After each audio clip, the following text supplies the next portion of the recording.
Okay.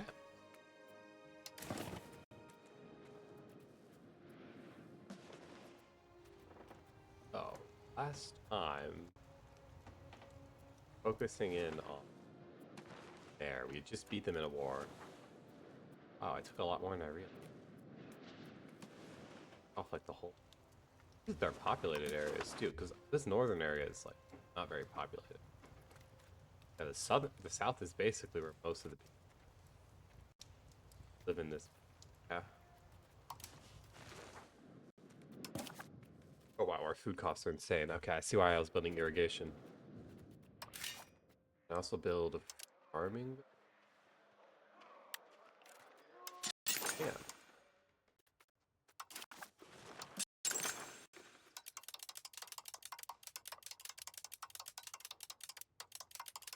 Build them even if they aren't profitable. Frankly, getting food is profit here. 60. Maybe we made any bigger. Yeah. Let's do that.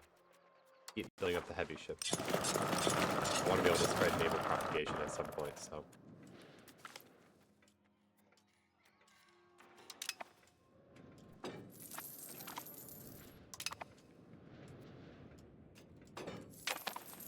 The world number 2 power? Gee.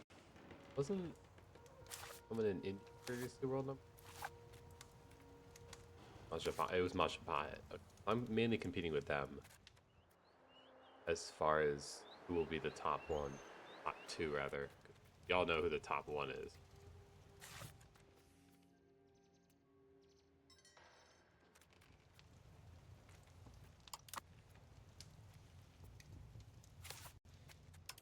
I need to stay friends with these people. I cannot have China hate me. Okay. Well, I'm already their rival, right? So I can just start building a new spy network here. I already have a spy network? Perfect. How long is our truce? 1455? 1455, I want to start building a new Costa Bella immediately. I do need to improve all these gunsmiths. The iron is the problem, right? No iron in it. Not a wetland. At least I can make some amount of bog iron smelting. Not that many, if I'm being frank. Aggressive expansion about anybody? No, it's literally just perfect, because that's all I want to go to war with for a little while. That's all the land I truly care about. I will eventually go to war with Sukhothai here. But if it's just me, if it's just Pina and Sukhothai versus me, I like my odds.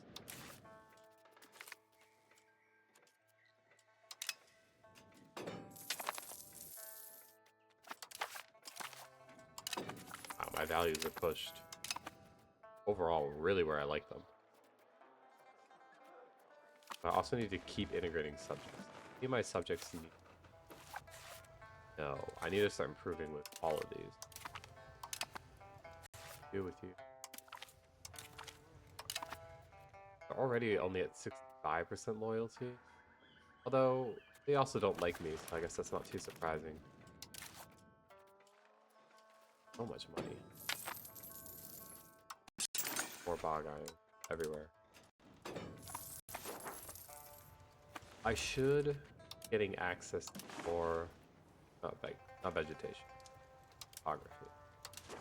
Yeah, I'm gonna get access to a bunch more wetlands down here, which is perfect. Although that's kind of gonna be it. Unless I push this way. I don't think I will be. I don't think my goal is to spread beyond Malaysia here. Like, Singapore will probably be the furthest south I end up pushing. I might also take some islands here or there, like on the coast, but I don't want to push into Borneo. I don't remember what this island's called, but I probably won't push here. Also, I don't know if I can beat Shapat. They have a better navy than I do, and I will not be able to catch them. Yeah, I mean, they just have a way better navy. And I just don't have the coastal population yet even if I take all of this land, I'd have to push up in India, likely, before I have enough population on the coast to really compete on a naval front.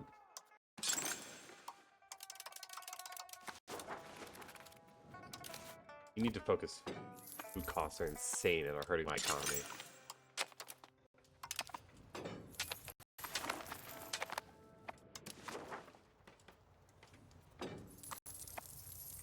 Problem here is just population.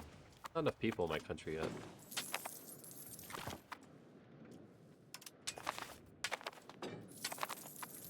You close at all to the naval hegemon?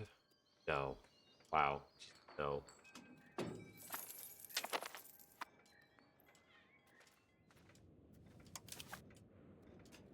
I might be good on heavy ships then.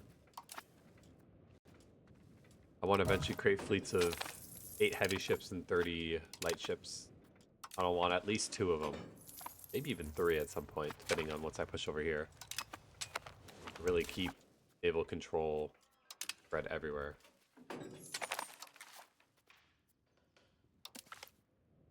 That's right, and my burgers are strong in this game. Need to be careful with that.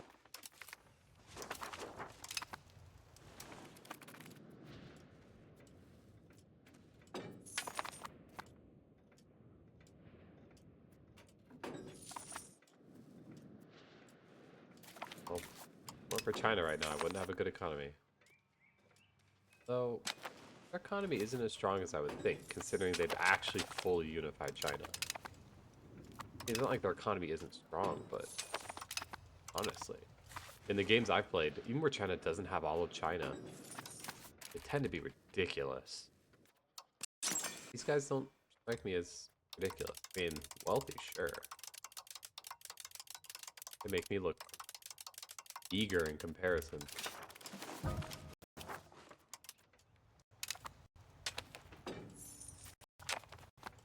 Nice. That disease. Good, because we're currently spreading lots of disease. Also a bit more roads here compared to the country.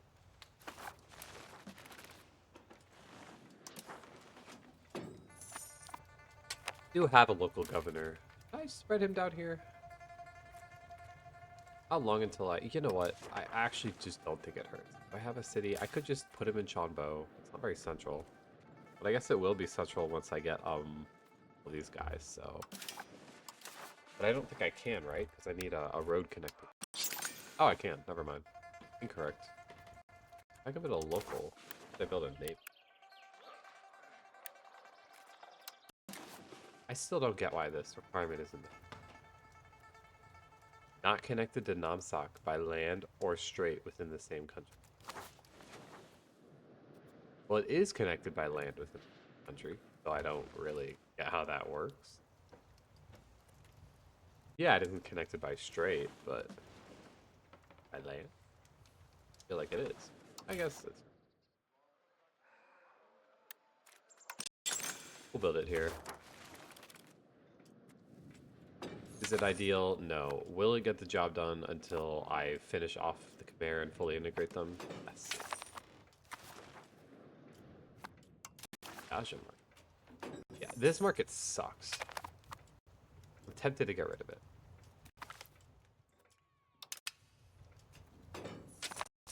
Market is constantly starving, and it's a large part of the reason why my food costs are insane.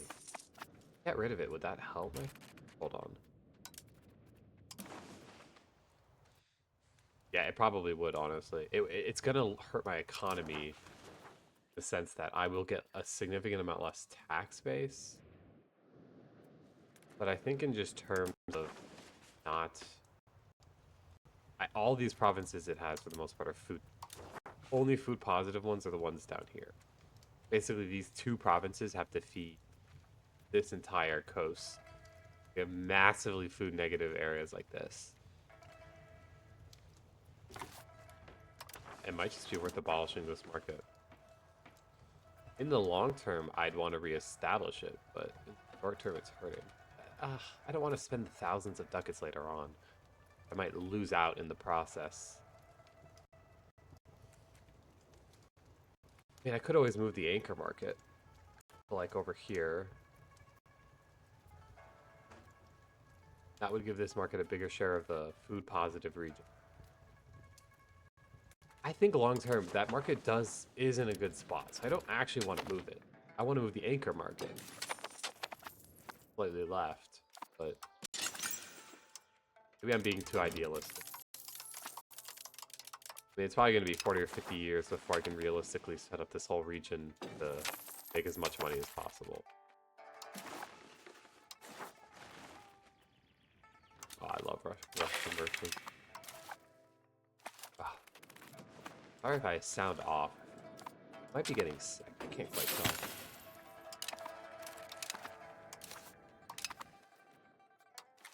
Believing.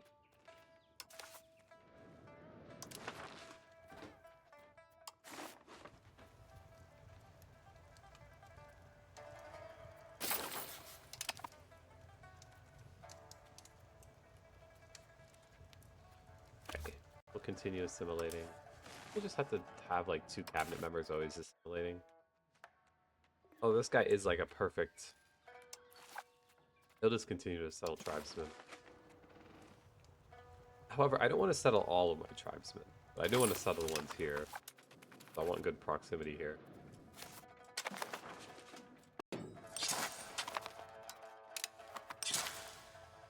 Maybe down the line. Open roads up here. I mean, again, not like there's scrap cash. I will just build anything and everything I want.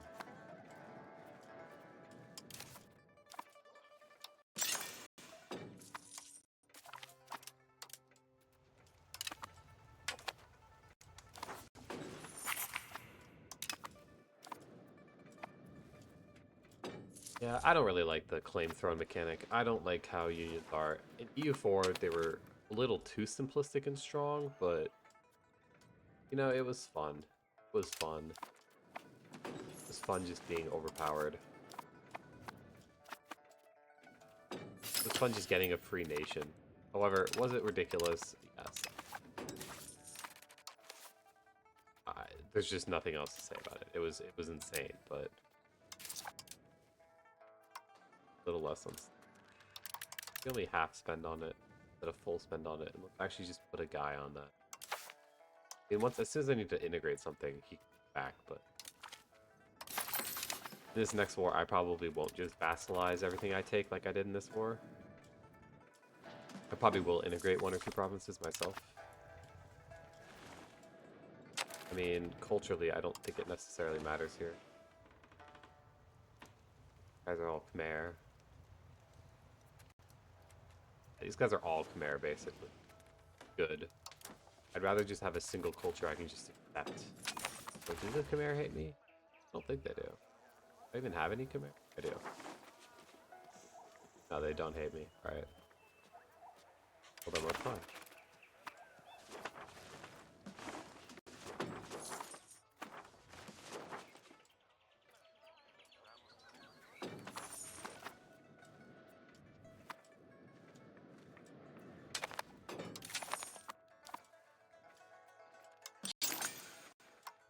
I wish I could build market villages everywhere.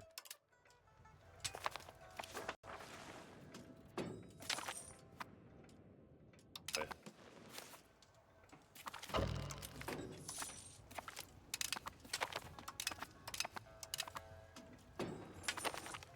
Oh, Pinyab gave me their rival. Interesting. Hey, you're not getting land rights. Oh, but speaking of my estates, oh my god, this guy's old. 73. That's impressive. He's impressively bad, too, so... I mean, his traits are at least good, so... Well, not this one, but... These 2 traits are good. But... 73 is impressively old for this stage of the game. I mean, 73 later in the game is nothing, but at this point, it's actually quite impressive. I don't want to get rid of this privilege. Made my burger's a little strong.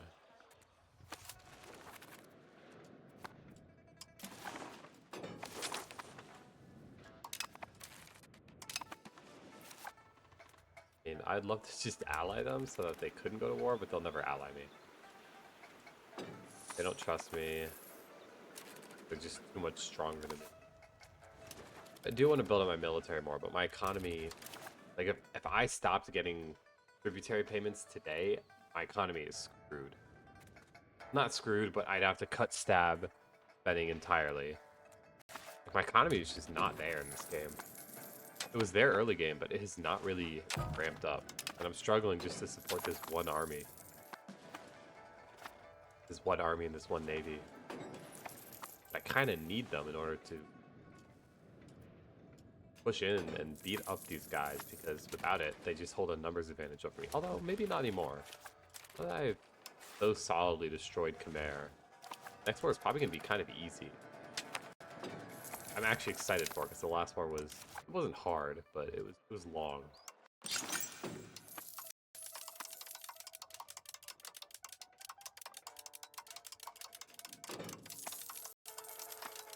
Need more available stone for the masonries.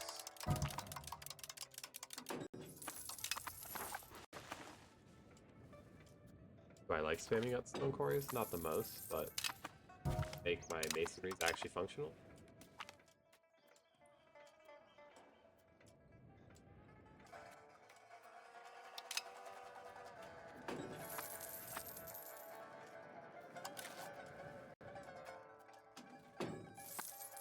I want to give anything to my my Oriel Quartz is tempting. Mainly because I don't actually care about the descent. You know what? Yeah, Oriel Quartz. We'll be able to tax some more. The nice part about Manorial Quartz is you're giving them 5% satisfaction along with 5% max tax, so no matter what, you get to tax the privilege. Good.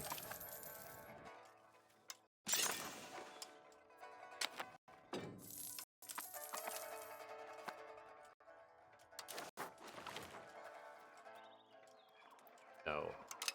The burgers are plenty strong. They do not need anything.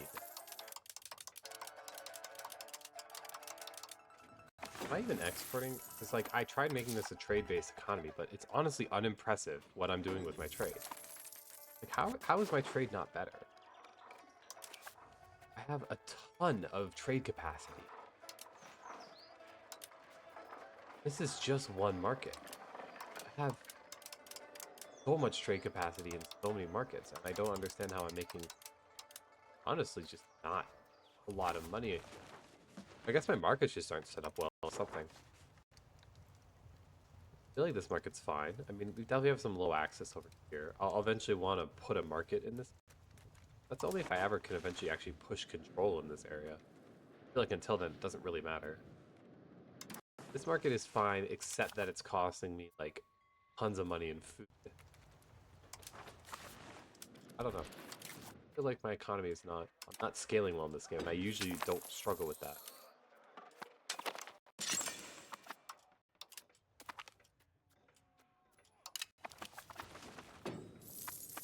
I guess it's just slightly frustrating. I don't necessarily know what I'm doing wrong. I have an idea of it, but...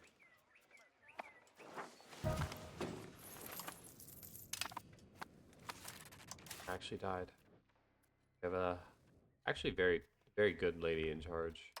Oh, there. Oh, well, no one's probably even gonna marry her. She's 37 anyways. My next heir. Okay, he's not bad. It's cruel, which is not good at all. It's actually horrible, but... You know, hopefully he won't have to rule for long if he does. 18, but only 37.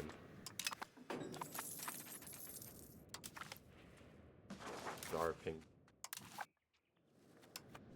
Or I will go to war with Liang eventually. But oh, Bear just joined a thing, so that tells me I can destroy enemy cost system. Nice. Hopefully they haven't reallied anyone. Could potentially really Pina before I get to them. I hope they don't.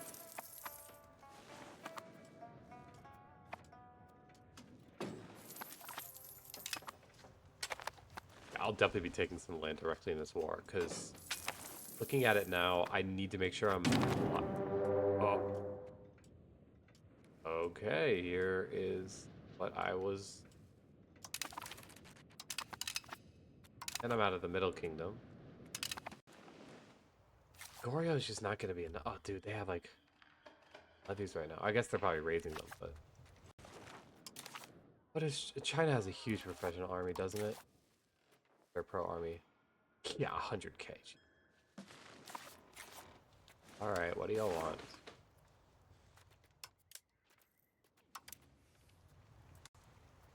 All I want is that.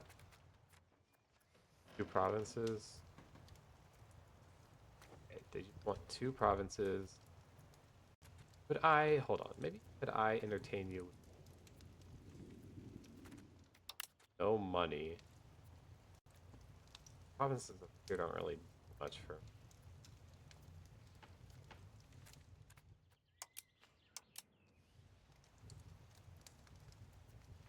They really want money. Fine, I would honestly rather not give up all of this land. Up. Pepper? No, I don't want to give up pepper. Stuff close to my capitals, like not what I want to give up. I'd rather give up like this. And this. Bunch of lumber. Other treaties. Pay war reps. Annul all treaties with Goryo. Ugh, sucks. Like, what am I meant to do against China? If they want the land, they want the land. 3 provinces, bunch of cash, war reps, and annul treaties.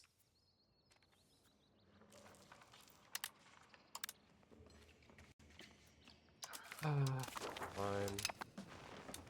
I really can't do anything about it.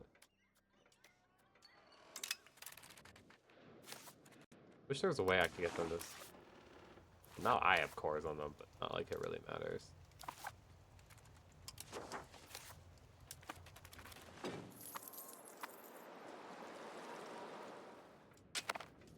I know that hurt their staff. We had high opinion of one another, I think. But it had to have hurt their stability, at least, to have declared war on me like that. At least now I'm not friends with their enemy. Gotta get some strong allies, though. Just no one's strong enough to even rival these guys. Get half the world on my side in order to do that, but none of these people like me. At least no one's strong enough, really, like. Maybe it would have made sense to ally with Pina, but been messing with me all game. Get re-invited to the Middle Kingdom.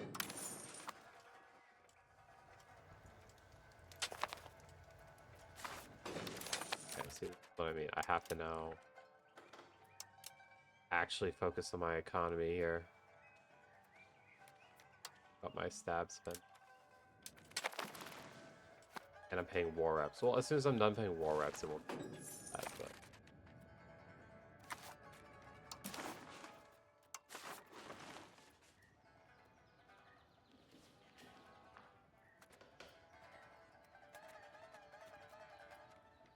Oh, first war with China was actually declared.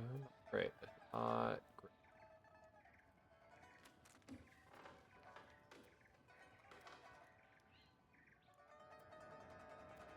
I don't even know if I can pass any of these. I guess. Don't actually do anything for me, but please pass it.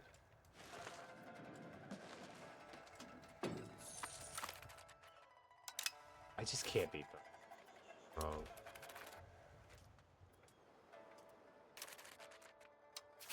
Quadruple hegemon just for a reason.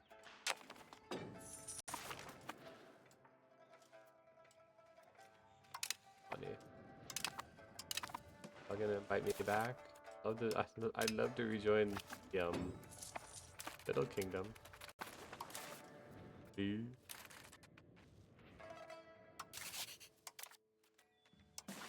How loyal am I? Okay, I can actually spend a little less as well on Diplo.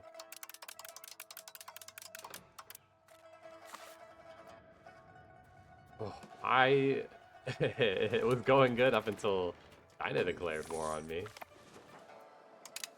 Asia was fun up until I realized that Well, I mean, I'm not surprised. I own a ton of their cores.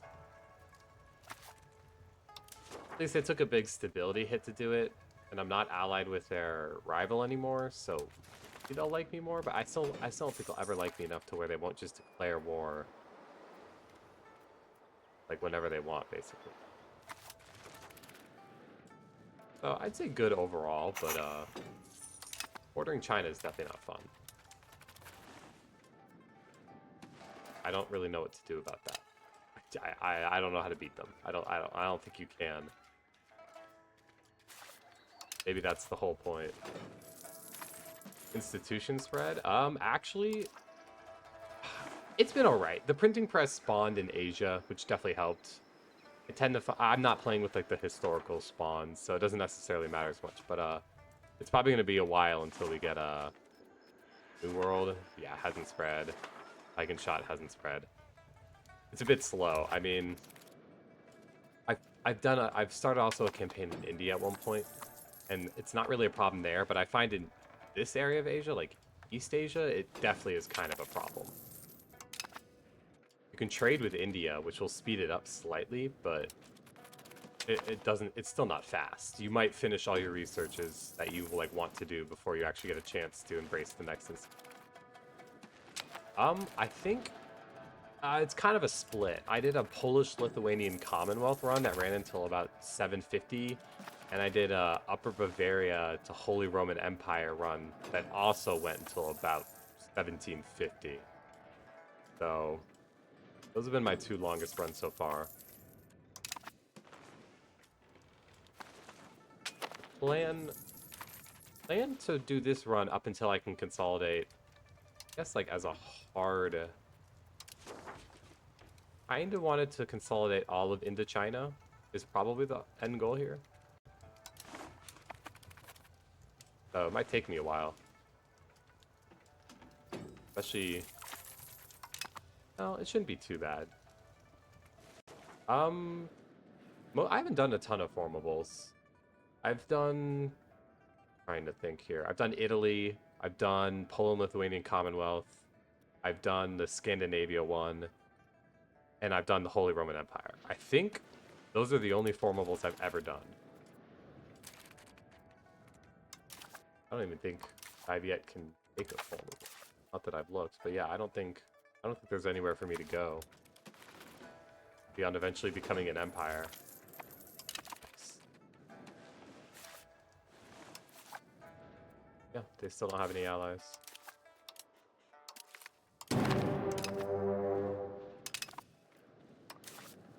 Get done with one army. No, I'll prioritize my levies here. Make this quicker. That done. Okay, someone can deal with my... Wow, my vassals have a lot of troops. I did not realize that. I guess that makes sense. You guys do have a pretty big population to play with here. Where are their armies? Okay, are they all in the south? I guess we'll just start trying to break in here.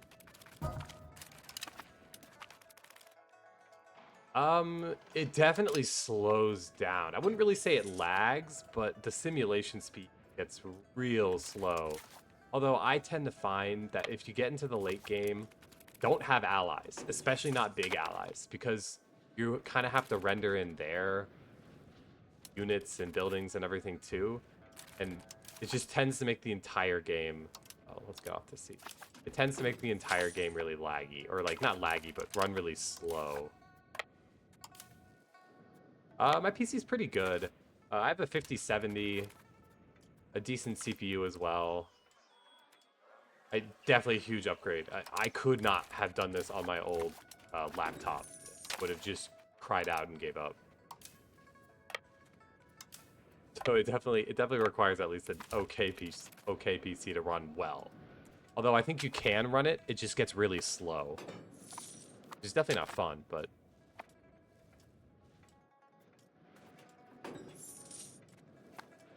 Now we just gotta down the Khmer here. Won't be nearly as painful as any other war I've had. Okay, this has gotten no siege progress. But... Oh wow, is that his pro army? Okay, that is his pro army. Ah, Muscovy. That's one I want to do. I've heard the setup for that though is like you vassalize a bunch of people around you to start. Something along those lines to then form Russia eventually. I'm not super sure. I've only kind of heard of it. I haven't actually tried it yet. But that's one I want to do. That sounds like a really fun land-based campaign.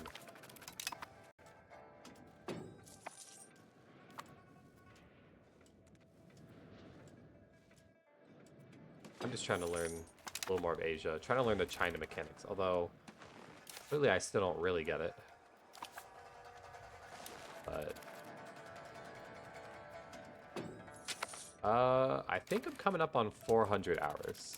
I have about 400 hours as well on EU4, but I only picked up the whole series in probably the last 8 months ago, 9 months ago at this point. I've not been playing the EU series for very long. The only other strategy game I ever played before this was Oh, that's because I was a part of the Middle Kingdom. So China was paying me about 500 ducats a month up until they declared war on me, like 5 years ago. So I was making so much money, I really still don't have a lot to spend it on just because my nation isn't that big. So I'm just kind of sitting on a fat bank at the moment. In short, being a part of the Middle Kingdom, once China is unified and they have a strong economy, is actually pretty beneficial, I'm not gonna lie. Definitely worth your effort. Oh, wait. Here.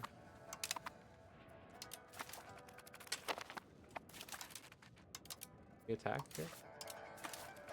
Oh, am I stuck here? Oh, I am stuck here. I squeezed myself in. But yeah, now my economy is not very strong because... I mean, I could try using it, but honestly, I don't have a ton of stuff I really need to spend the money on at the moment. My army's pretty built up. My navy's pretty built up. My roads, for the most part, are done. I mean, I guess I could, like, build some roads into my subjects here, but... I usually wait until I'm annexing them, but, I mean, I can do stuff like that, but... There isn't a ton. I don't want to overbuild my buildings because I mainly want to keep buildings open for future things and just upgrade my existing ones. Like once I get the text for it. I just feel like honestly sitting on my money is a little better right now. I'll have a reason to spend it soon. Like as soon as I unlock better roads, I'll be spending a ton. As soon as I unlock building upgrades, I'll be spending a ton. So it'll be nice honestly to have a big bank. I probably will ultra urbanize, but I'm like decently urbanized in this area. My problem is food. The more you urbanize, the less food you're producing. My food costs are already kind of insane. So I will probably urbanize at some point, but part of the reason I want this land so badly is because this is so much more productive than the land I have. The land in Asia kind of sucks. Well, parts of it really suck.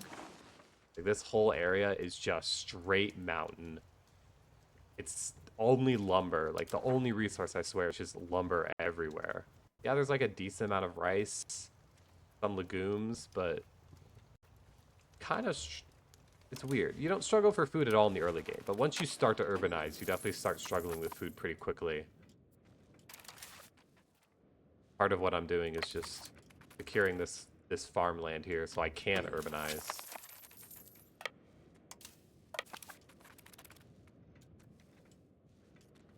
Siege still not done. Mountain sieges take forever. I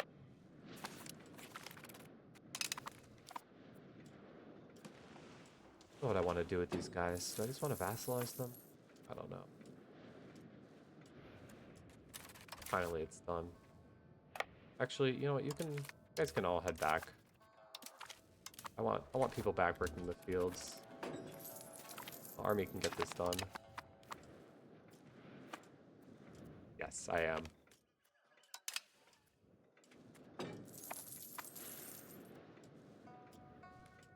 Oh, I've fallen off. I'm only rank 4 now. Oh, maybe France is?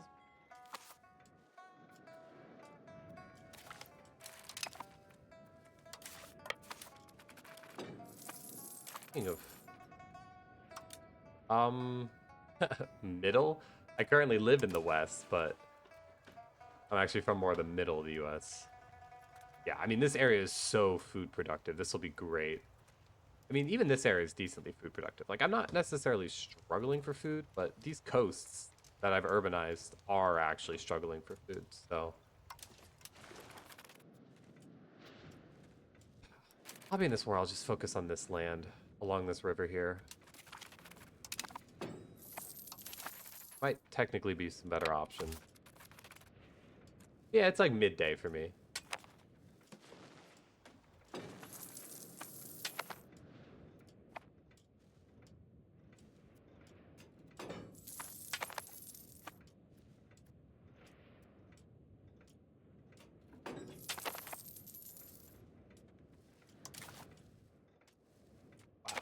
Awesome. I guess I will spam out more irrigation. Max it out, basically. On stream, I've mostly just played EU5, but personally, I actually spend probably almost as much time playing Counter-Strike and World of Warcraft as I do strategy games themselves.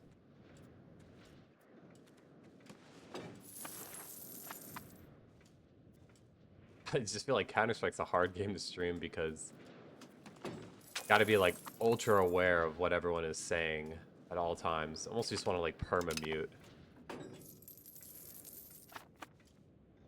Because he's saying just about anything. They're playing Counter-Strike, which, you know, kind of part of the game, but also is not... I don't play a ton of niche games at the moment. I have at many points in the past, but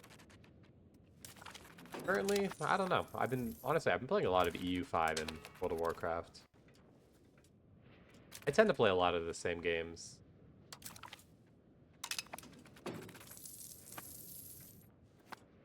I guess the nichest game I've played recently is Sid Meier's Pirates. It went on sale for $2 on Steam. I played it a little bit as a kid. That was a fun game to play. Although I found out I actually suck at that game once you turn the difficulty off of like the beginner difficulty. I did not realize that game was as challenging as it was. At Warwick. Wait, Sala. What? Wow. I'm not involved in that.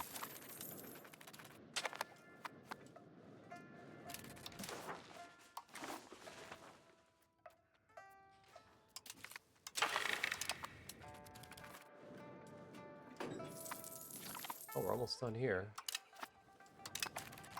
What do I want? I don't care about AE. I definitely want this whole province. Finish off taking this. I don't want to just consolidate this land over here. I can start building roads with all these subjects.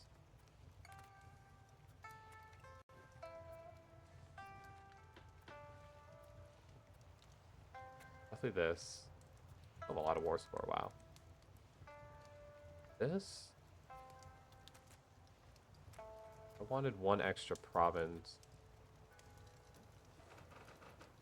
Indrapura as well. It's up to here. That's 97. Yeah, I think that's good. A little extra cash. Perfect.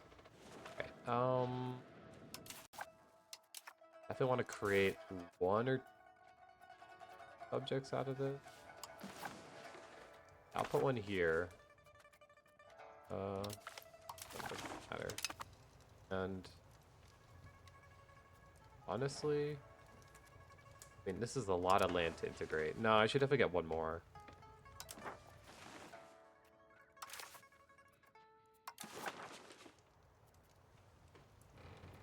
Just here. Vassal. Yeah, and I'll integrate the rest because I need to make sure my nation's actually big.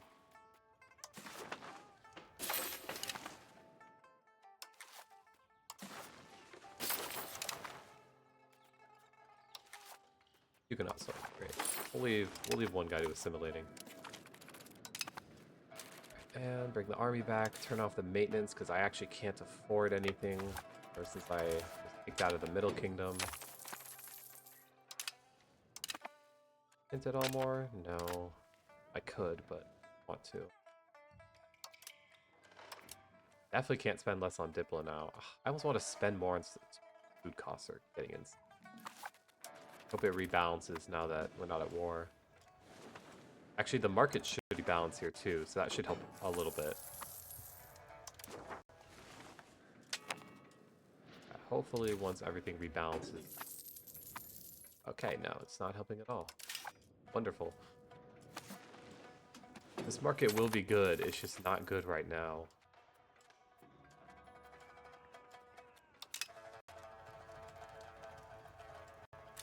Oh, 300 levies?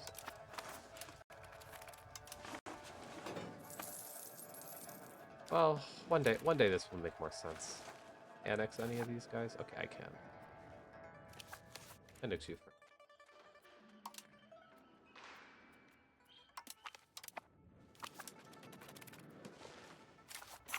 Doesn't hate me, right? Nope.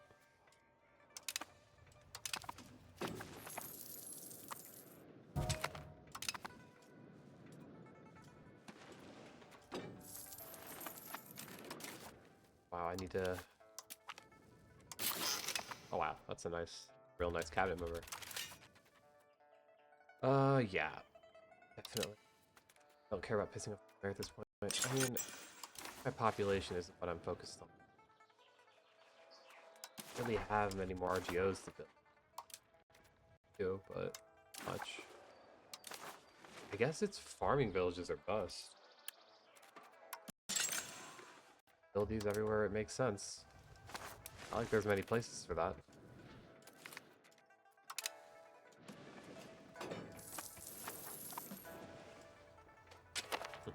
The more consolidated India than I'm used. Blocked from being... What's going on here? My air blocked. Is that actually something I want? I probably will build more market villages. I've built a good amount. They'll help with my trade capacity, but my problem really is food. I'm losing almost as much money in food as I make in trade at the moment. Who is my next in line after...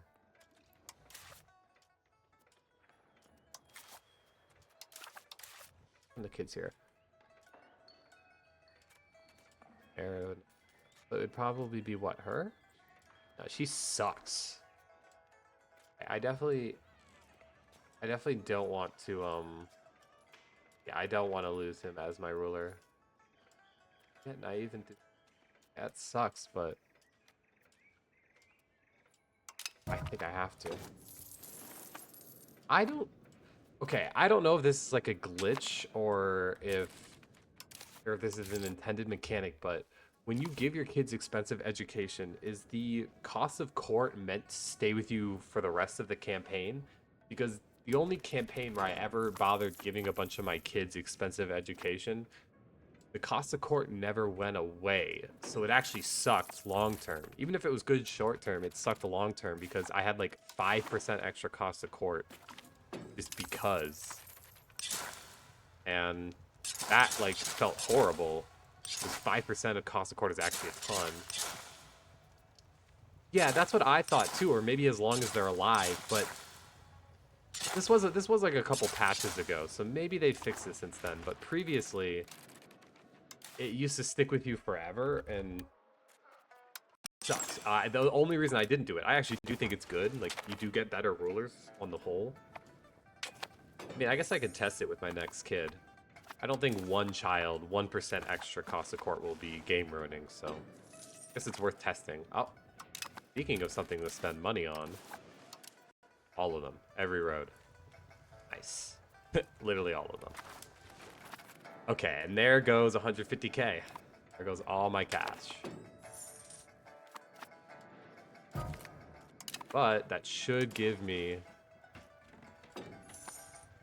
Yeah. That's true. If you get enough legitimacy stacking, you don't have to spend money on your cost of court. I don't. I never know how you're supposed to get that much legitimacy. I've gotten decent amounts. I've gotten like upwards of like 0.6, but 1 seems kind of hard to reach. Maybe I haven't focused it enough. My current cost of court is actually would be really good if I weren't a great power. Only thing that's really keeping it up. Okay, the food costs are coming down a tiny bit. The only thing that's really hurting it is that I am a great power. Yeah, well, there goes all my savings. But definitely worth it, because creating some extra proximity here will be important. Speaking of which, I want to integrate these guys first. I also have a road capital. I do.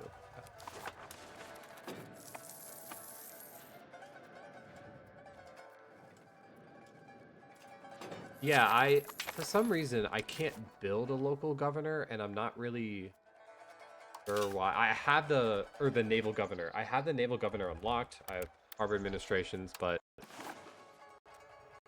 like, for instance, I know this is a city, it's on the coast, but it'll constantly tell me that it's not connected to my capital by land, even when there's already a road directly connecting it to my capital.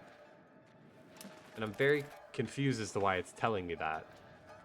So I built a local governor because I have access to one.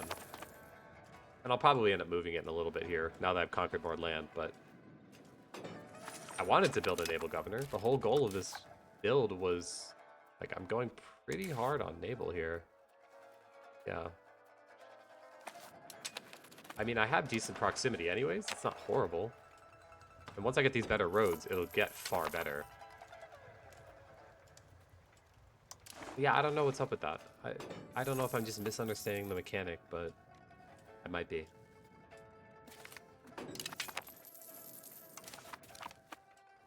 Okay, food costs are coming down. I think the market reshuffling is starting to happen. Is it? Cabinet seat. That will be useful. Yes, it has. Okay, that's why it's coming down, because I'm finally drawing from these super food-rich provinces. Nice. Oh, wow. These two are making a ton of food. Okay. Definitely taking those in the next war. Keep integrating.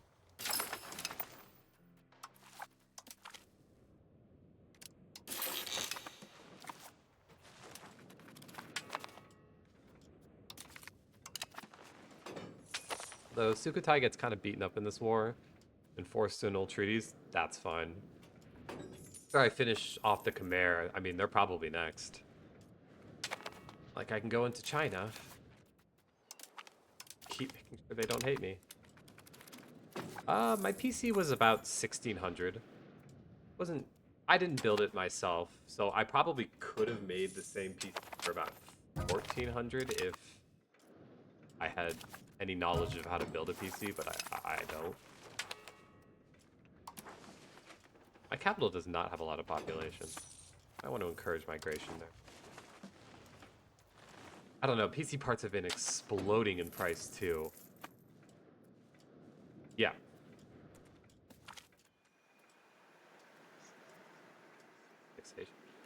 That's wonderful. Which, have I become big enough to where I want to annex 2 subjects at a time? No. Not quite. Oh, 2060? Ooh. Yeah. I had a laptop before, so I do understand the pain of a underpowered PC. I mean, RAM is the one that's increased the most, but the GPU is still the most expensive single component. But RAM has gone up so much, an obnoxious amount. My current RAM, I have 32 gigs of DDR5. I mean, even when I bought it, I think that would have costed you about $350, which was a big increase from like the 200 it had costed only like a year prior. And now it costs you more like $450 to get that same kit. I don't know, I haven't actually checked on prices in about a month, but it was about a month ago. Viet does get a couple of special events, but most of them are very early game, and honestly, they're not very strong. Like, the Viet special events are not the same as like some other nations. Like, I would say the strongest special events I've ever played have been for Vianagar. They get some insanely good, strong special events. Viet does get a few. The Dai Viet do get a few, but they're not particularly good. I don't think any of our special researches are also. Actually, some of them are pretty good. Can't remember exactly where they all are. Any even in this age? I'm trying to remember. There's some cultural stuff. Like, there's plenty of useful like cultural ones for being Vietnamese as well. It's overall a decent group. You start off pretty strong too. You have like 20k troops. You have a very strong economy.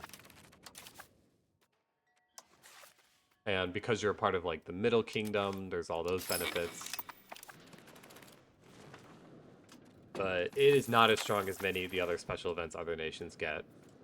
Like even Upper Bavaria, I'd argue, has stronger special events than Dai Viet ever did.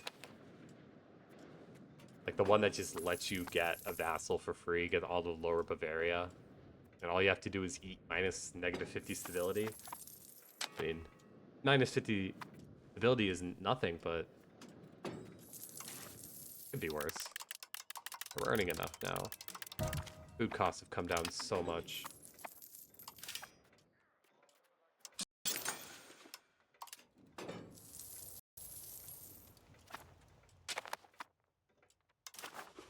Back to rank 3 power. Improved rep. That's good. Ah, the easiest country I've played? Probably Castile, because it feels like you just never run out of levies. Although you do have to fight a lot of really strong people as Castile. Maybe Hungary then, because you really only have a single threat, and that's Bohemia. And you have an insanely good economy after like the first 15 years of the game. And you have tons of good land to expand into. It's probably Hungary. They're super easy to play.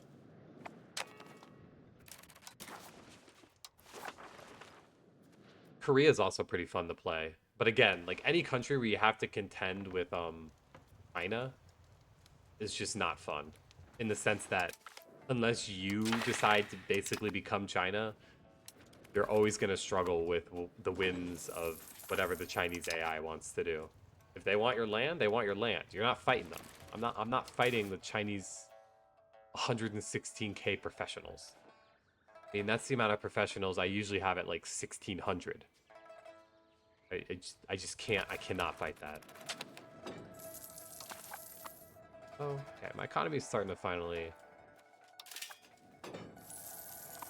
starting to not be bad. I'd actually start building some more buildings again too, because I assume that a lot of my pop promotions have finally started to catch up. So despite what you might think, this area of Asia is not super populated. Part of the reason I'm so happy I'm finally pushing into the Khmer, because their lands are actually super populous compared to most other regions. Yeah. Southeast Asia is honestly much closer to like Europe in a lot of ways. Well, like China's insane.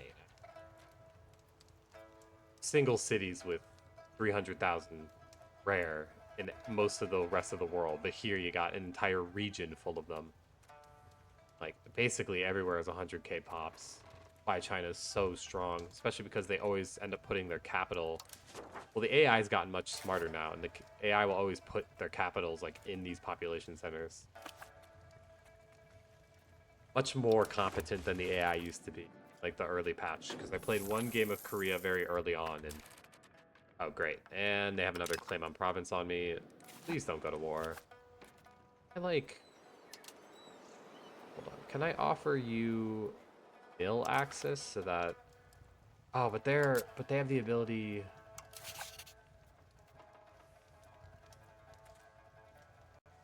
You mean like fun game of EU5 or just fun game in general? Like fun game of EU5. Probably my Poland-Lithuania game. It was really fun. Oh, and there it is. War with China. Second war. Hey, what do y'all want? I'm not fighting you. Fun, yeah, probably my Poland-Lithuania Commonwealth. There was always tons of land to expand into. You're not crazy strong at the start, but oh my god, you want a lot of land. You basically want all your cores.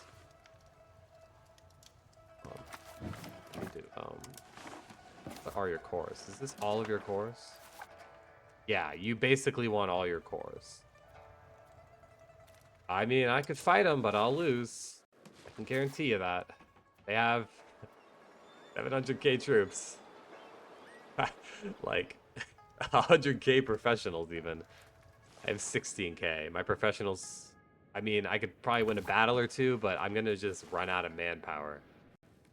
I quite literally have more troops than I have manpower.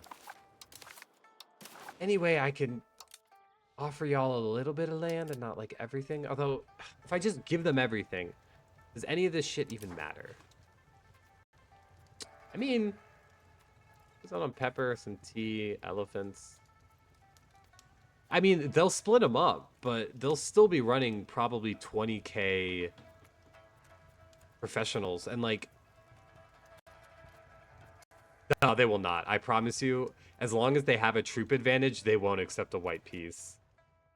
You'd have to basically make it so your troops are even for you to even stand a chance. Because they'll raise their levies up too. Have they already raised them up? No. I mean, I guess I could try it, but I promise you they are not gonna mess around. I could even try to win a battle and see maybe if I can save a little cash at this point. I want to lose stability right now. Oh, actually, let's try to catch these levies before they run. Ah, I didn't catch them. I could try to win a battle or two. Oh, they have subjects? That makes sense. They also have an insane navy. What is their navy again? How many heavies do they have? 129. Like, it's just insane. Kind of is. I mean, it makes sense. Historically, it really makes sense that China would be this strong, but they're so strong. Where are the rest of my levies? Oh, they're still wandering up.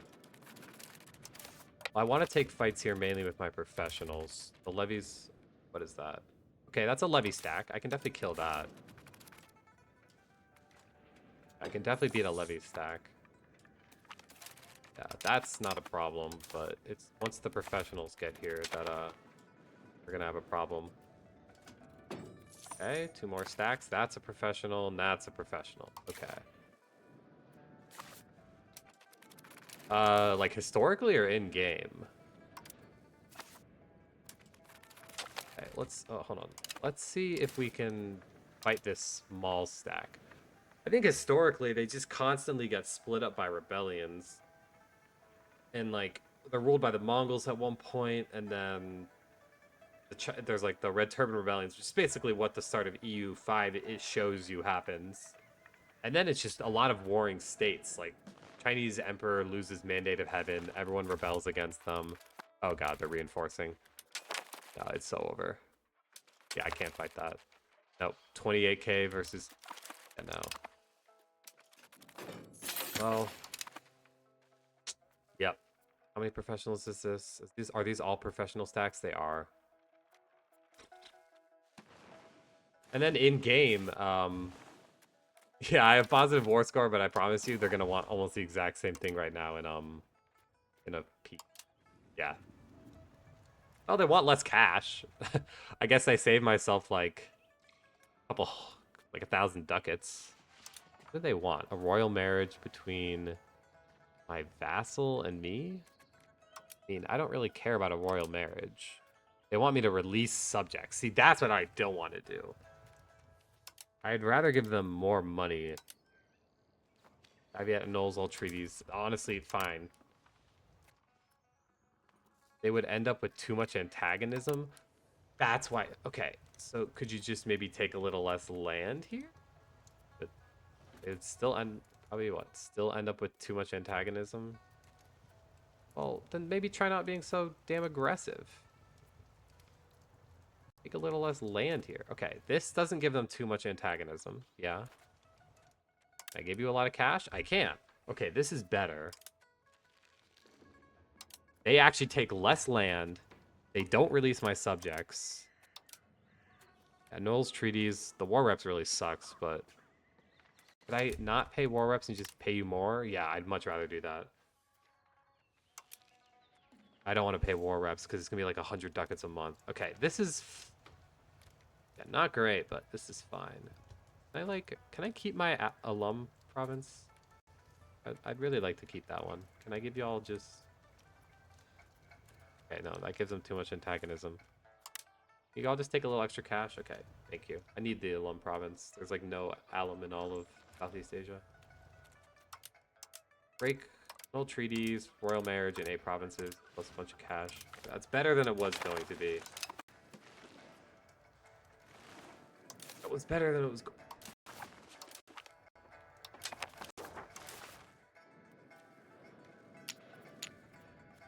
Yeah, the AI has gotten too smart now. They actually don't mess around anymore, which sucks.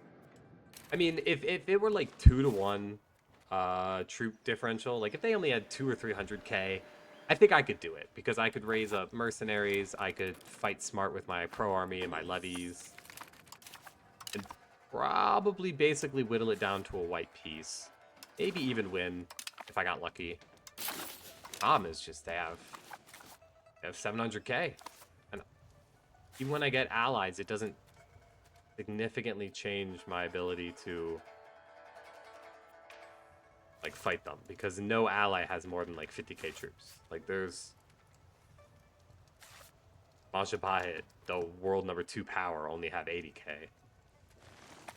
You're kind of stuck. If China wants your land, they want your land. Your goal is just to minimize your losses. How many more cores do they have on me? Well, now I have cores on them. If they ever fall, I guess I get to do a reconquest. Yeah, this wasn't even a core. I did not want to give that up to them. I'll give up their cores, but I'm not giving up my own. The problem is that I technically have all this land up here, too. That's fine. Fine. Yeah. They...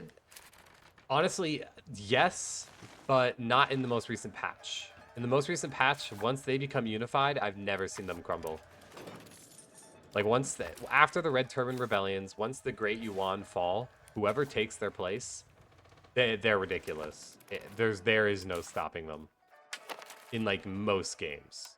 Not every game, but most games. Build those everywhere. So let's turn off my army.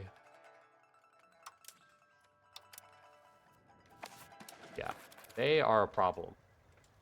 I still don't think... I mean, they might need a nerf. I don't know. It really depends on how like, historical you want the game to be.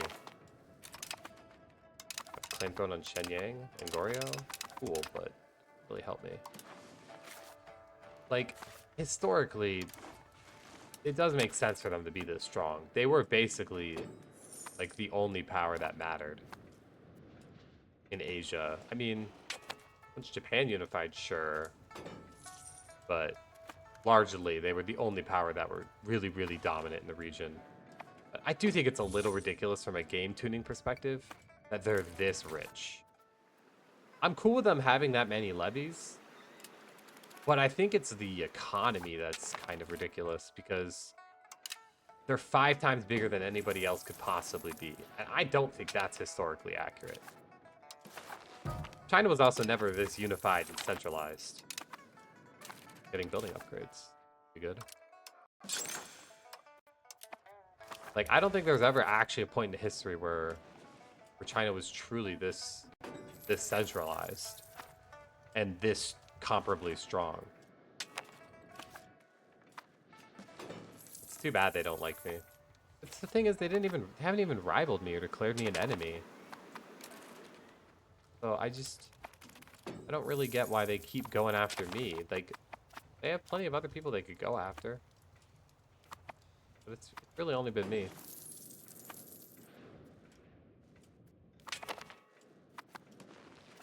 Well, I have at least some more land I can give up in a treaty. It's not super valuable land either. I mean, not a ton of people living in most of that areas. Not particularly good trade goods in this region. I'm not giving up this silver, but it's also not their core, so. You start the game as Dai Viet with that silver province, so. No trade monopolies. Let's keep saving up, because I'm about to unlock printing reason.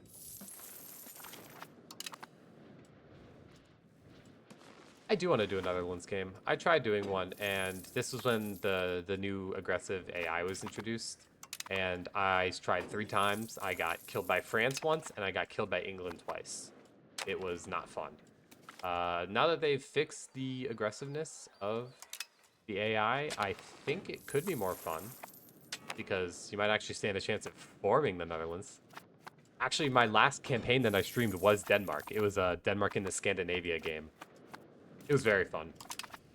That was some of the best naval gameplay I've ever had. Actually, it was the best naval gameplay I've ever had. It's a super fun region to play in if you ever want to do a naval campaign.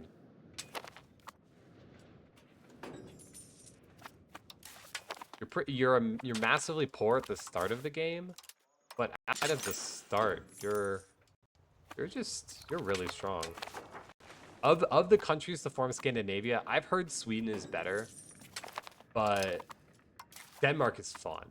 Like, there's just a lot to do as Denmark, whereas I feel like with Sweden, you kind of have like a more set in stone way to expand. Like, you kind of have to expand into Novgorod, then have to expand into the Baltics, to then eventually maybe go out to war with Denmark. But yeah, Denmark is so tough. That was probably one of the more fun campaigns I've ever had. The only part that sucked about it was trying to integrate all of Scandinavia because it's just so big. But beyond that, I mean, hold on, can I push in conciliatory, make them hate me less? Like, I know conciliatory has some effect on the AI.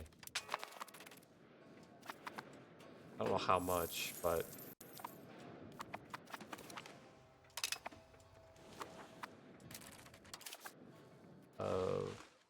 I will want to accept the Khmer because they're going to end up being a lot of my population here. The brew? Who the brew? Okay, so all of this land is brew land. Honestly, I think I'd rather just assimilate those pops than yeah, I think I'd rather just assimilate them than deal with them in a traditional way. Speaking of assimilation, though, needs to be assimilated. This whole area does. But let's swap you out for you. Oh, crown guy, perfect. Ah, okay, that makes sense. Denmark is really fun. Oh.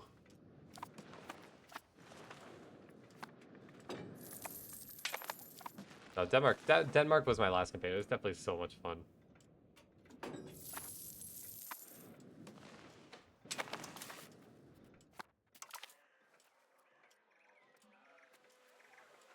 Locals press. Oh. Legitimacy or... I feel like that makes more sense.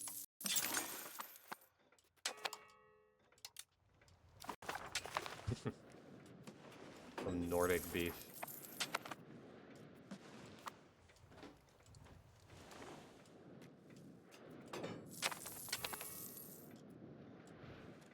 Am I lacking tools? Oh, that's not surprising. No iron in this area. That is definitely going to be my next problem. No, I just need to keep assimilating at this point.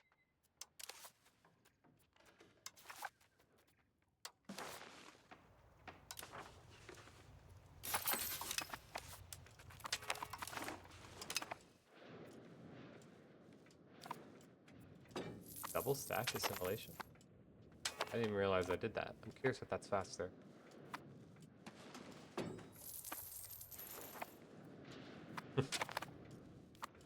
Well, at least they're both not Norway. What is one meant to do as Norway? Colonize?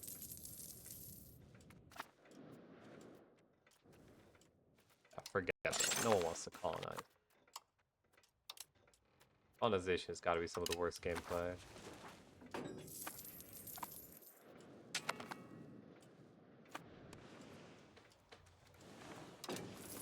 Maybe still patrolling. That is. Integrate any of these guys in?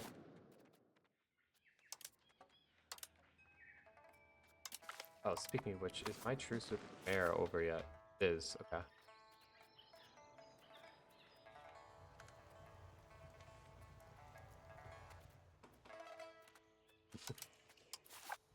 Oh wait, do I not have a spy network? Oh, I don't. Thought I did. Gold one.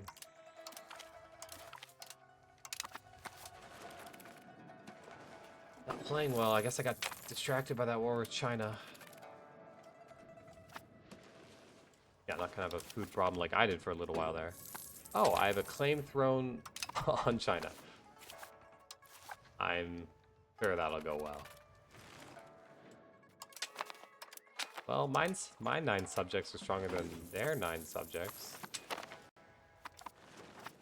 Clearly that means I can take them.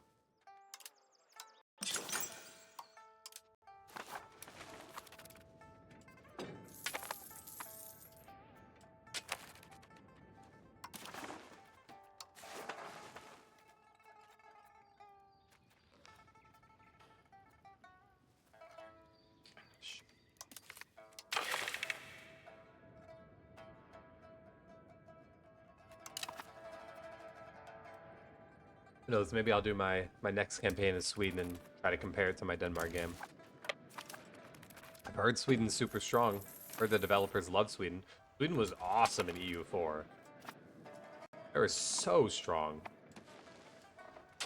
Beyond like France and Castile, you had like the strongest military in all of Europe.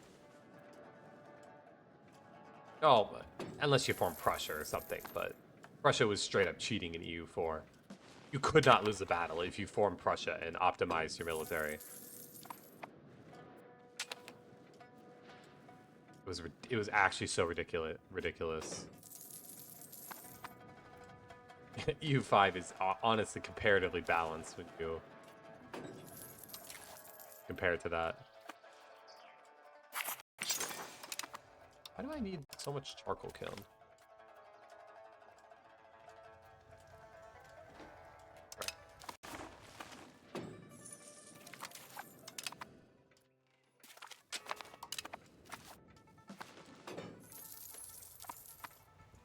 Interesting around the world that I can see. Looks like the hordes all blew up,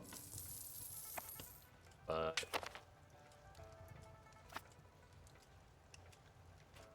nothing too crazy. Cabinet wall. And, oh yeah.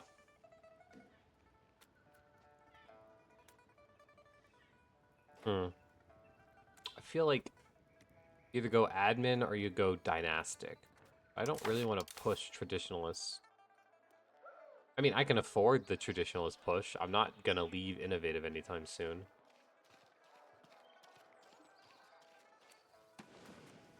Yeah. Being China's always so strong. I mean, they could be stronger if they had better control over China. They would be ridiculous if they had really good control over China.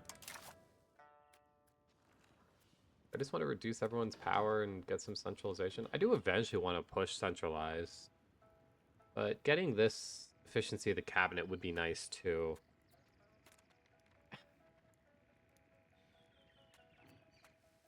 Madagascar? I cannot imagine that game is, How long does it even take to, like, properly colonize that whole island? It's gotta take forever. At least if you start on Madagascar itself. I guess I'll go dynastic. I do eventually want to push centralized.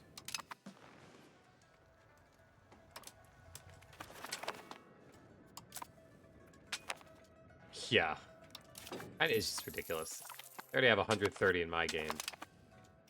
And they've had 130 for like the last 100 years, basically. Or at least whenever they finally consolidated.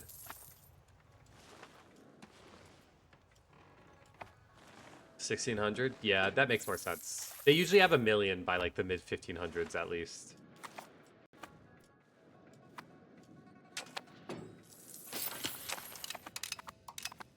How close are we on this? Are we at 20 yet? Okay, we are.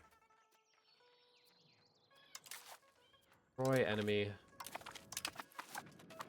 They don't have any new allies, do they? Oh, they allied Majapahit. Okay, that's gonna be very annoying.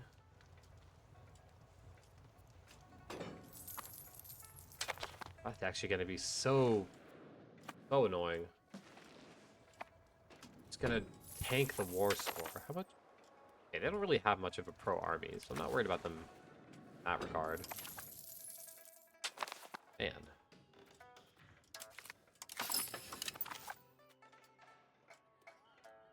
Let me... Oh. Yeah. 540 is pretty good. That's Madagascar. Hard to build that up.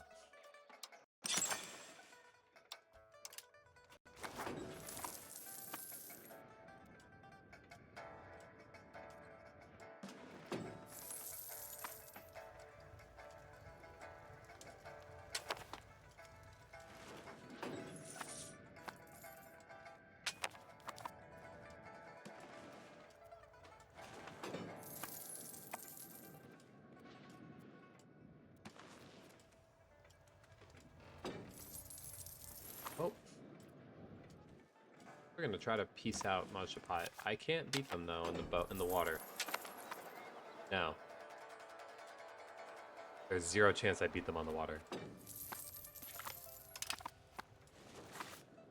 My navy's okay, but it does not compare. Which though, can I build more to a navy? A little bit more heavies.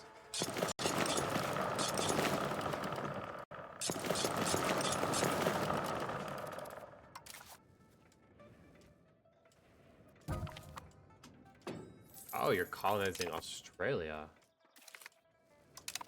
I guess that makes sense. You're closer to that than anything else, really. In Southeast Asia, or like most of these islands have probably already been colonized by the time you get there. Okay. Fire them.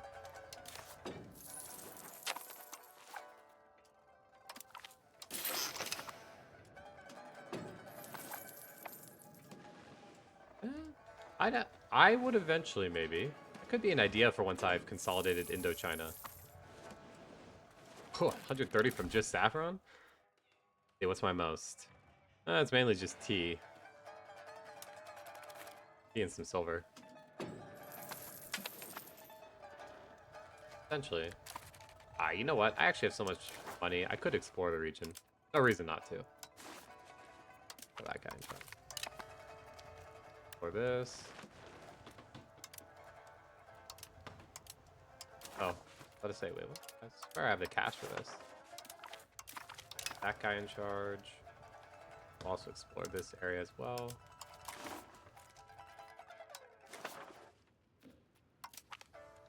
Not a crown guy, but you.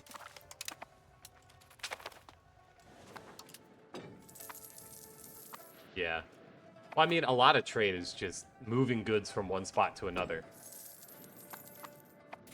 I mean, especially when you're as small as Madagascar, you probably have trade offices everywhere. So you have lots of trade capacity, but you're not really producing a lot of anything.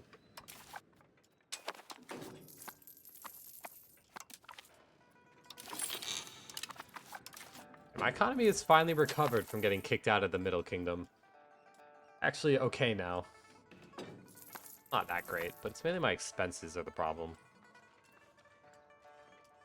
The military costs a lot. But that doesn't surprise me. Play pops. guess we have to assimilate that eventually.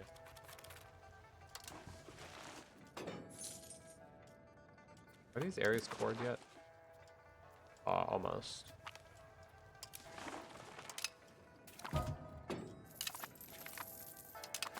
Closer we, okay, like 1 more month there. Well, let's, this seems way more profitable. So actually do that.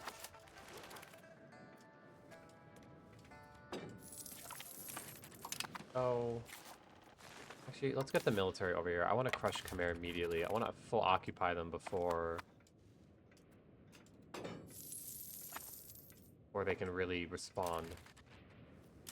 I will want my levies up for 2, but probably just to honestly guard my cities as opposed to really go on the offensive here.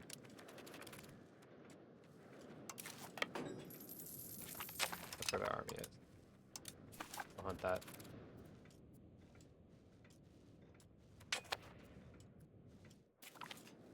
Oh, and there goes their whole levy army. Do they have any pros? Okay, yeah, they do still have a pro army. Okay, we can start sieging down Angkor Wat. Oh, there it is. On, show yourself.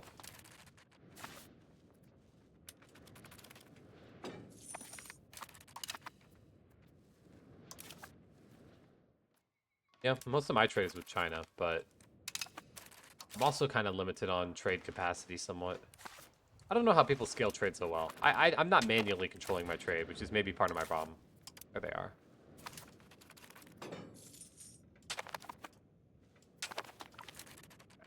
Yeah, their army's not too strong here.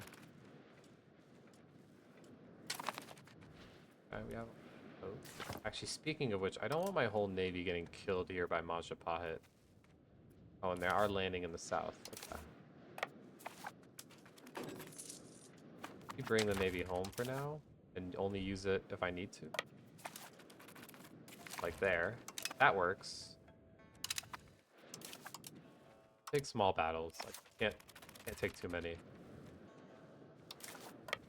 We're playing defense for a little while here.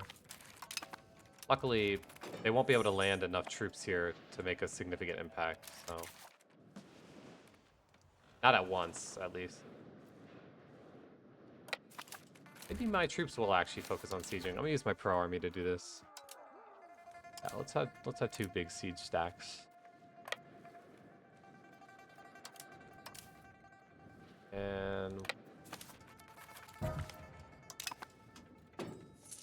these guys will just focus on dealing with the armies. Because, I mean, yeah, they're going to decimate them for no losses, so it's actually probably more efficient.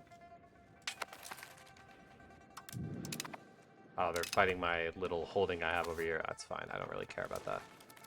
I'm not going to tank my war score or anything.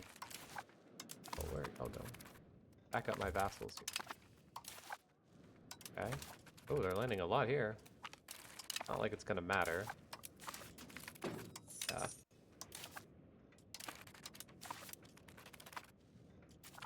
Down. Okay. They're just sieging down all that. Not too important. Oh, I guess I should check if these are balanced. They are.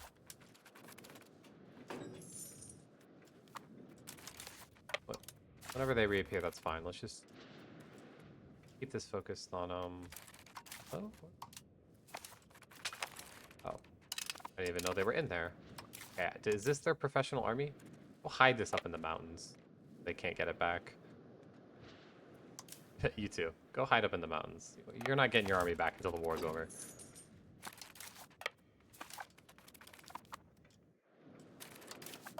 Trapped here? Hello? Oh, I guess I'm just lagging. I think I was.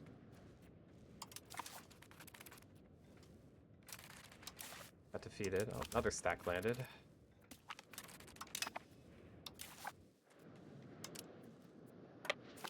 How many troops have they lost already? Oh, a good amount. It doesn't look like their subjects are really making much of an effort here. Good.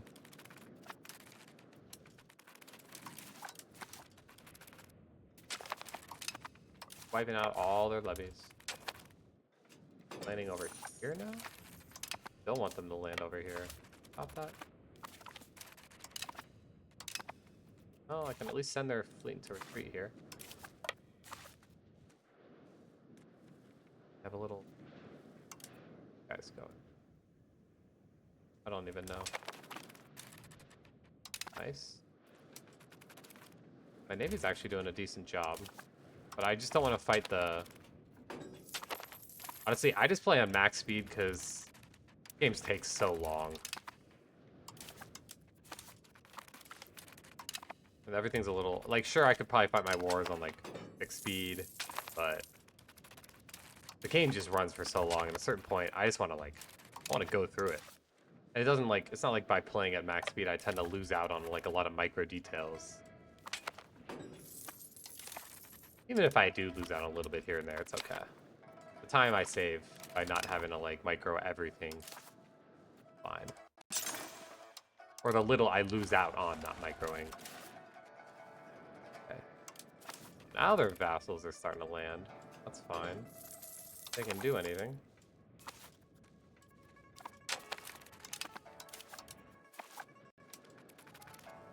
Oh no, I get that. Before I got my new PC, playing on max speed, I actually didn't make sense. I had to play on a speed below max. Oh, they actually just kicked one of my levies' butts. I didn't even notice I finished that seed. I'm so hyper focused on everything. Where are y'all retreating to? Oh, y'all retreating this way. Y'all should retreat into this mountain here. So if they attack, no, retreat into this mountain here. Nice. Where are these other stacks going? All y'all over here.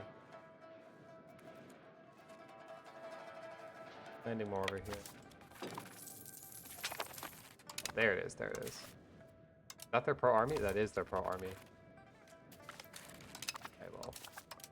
Hunt those guys down in specific then. The biggest threat remaining in this war. Now that we've dealt with that, we can go back to sieging. So can you. Nice, we got him. Y'all go up into the mountains with your friends. Don't want to deal with y'all anymore. And keep playing defense. I want Diplo right now.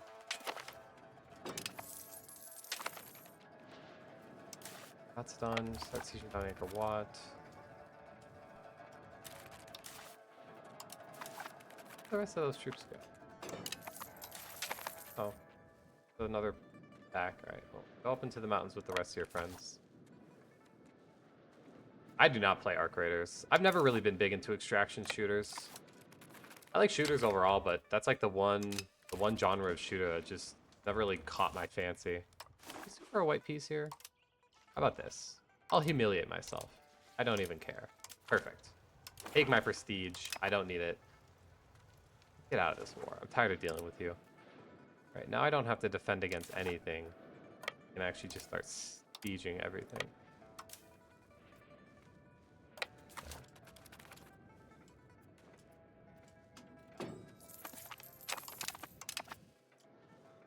I'll make sure to annul treaties here. Market regulations? Sure.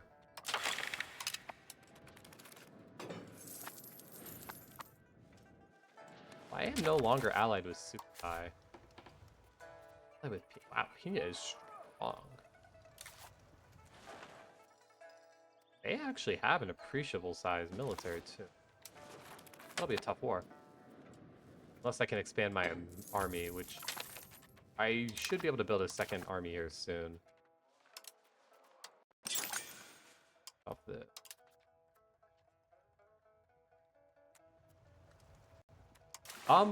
So for forts, I tend to find, first off, obviously, like, protect your capital, but I would just build forts and, like, I guess Muscovy doesn't really have a lot of mountainous terrain. But if you have hills, great spot because, where is it?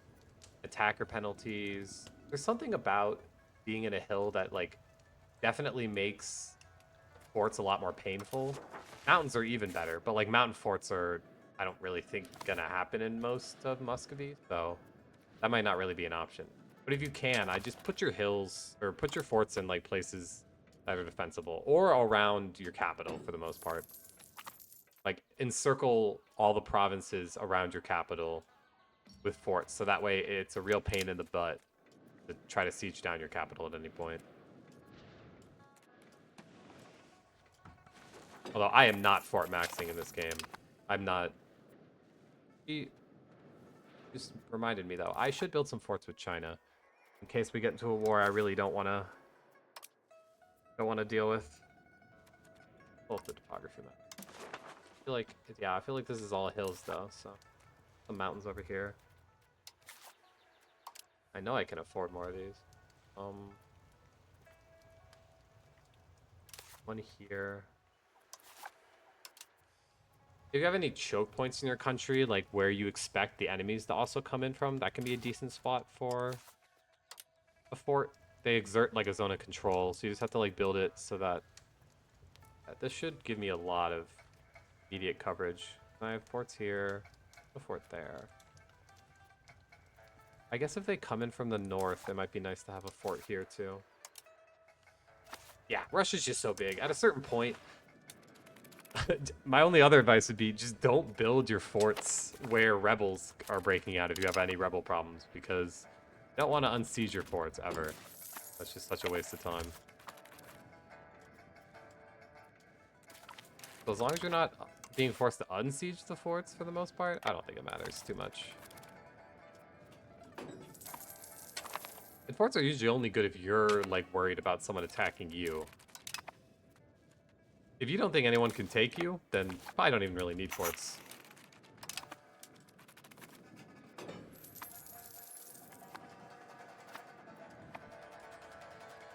Yeah, I hate that. I hate it too. It's so much worse than well, actually, EU4 had the same issue, but EU5 is worse because there's just so many more forts in the game. Just like once it gets like past like 1500, it just becomes like straight forts. Nice, renowned fort. Oh, we should also go. As soon as you're done sieging this, and you. Pop up, pop up. Go back home. I don't need you anymore.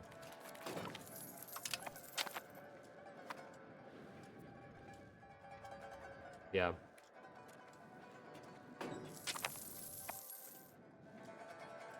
Yeah, protecting your core lands with forts is usually good. If you have any defensible terrain, it's a good spot for a fort.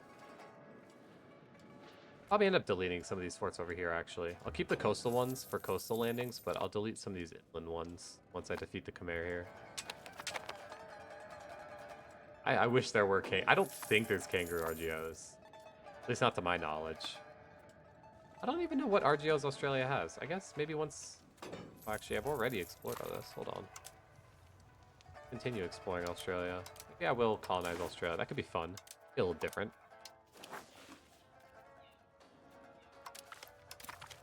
Now I can start exploring the land here. Nice. Oh.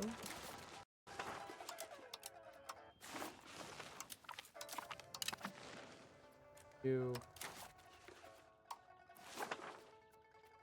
Guy. Her.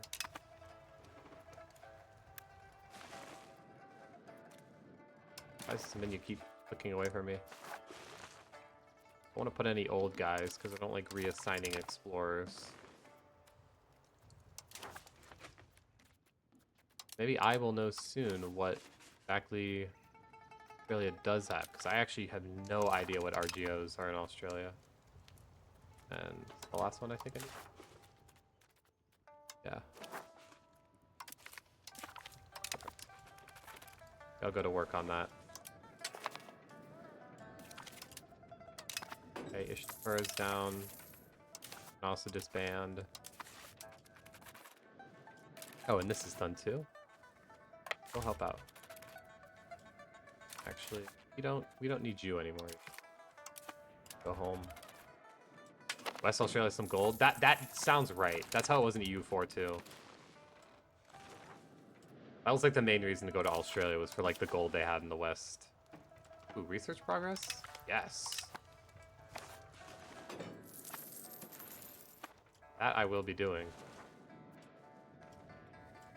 It's a 100% war score. I don't even think I'm taking that land. I want these provinces because they're producing so much food. So give me these. Then beyond that, I probably do want this. I guess I'll just kind of start closing in. Can I take Angkor too, or is it gonna be too expensive? Okay, this is as much as I could take. But I actually would rather break their alliance with Majapahit here. Or give me some, honestly, I do need some money right now. Oh, really? Maybe it makes more sense. Oh, wait, what? Oh, it's, I hate this glitch. Where it'll show your previous treaty instead of your current treaty. Okay, let's release 9. Dang, that is a lot. At least one more subject here.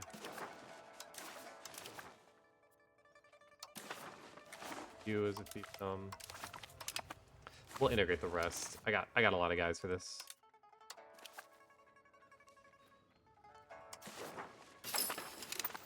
For my bets.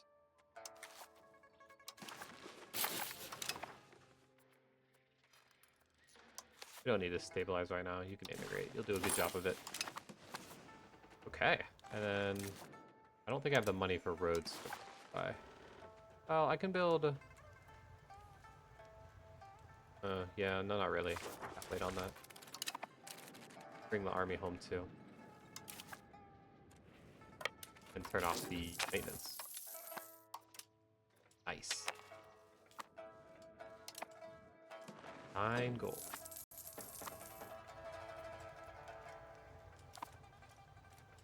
That'll be fun to see. 9 is a lot. Like as much gold as there is in all of China, isn't it? There's a lot of gold over here in China. 5 there, 6 there. Some over here. Yeah. There's about 9 gold in China, so that's kind of impressive.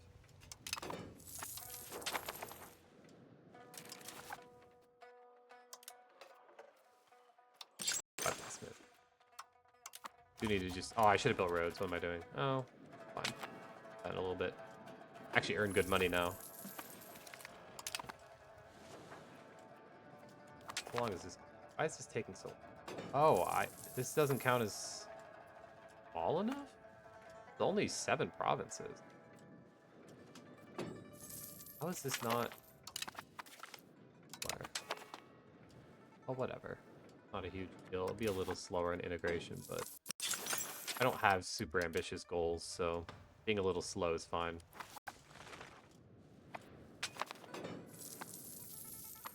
All I really want to do is control all of Indochina.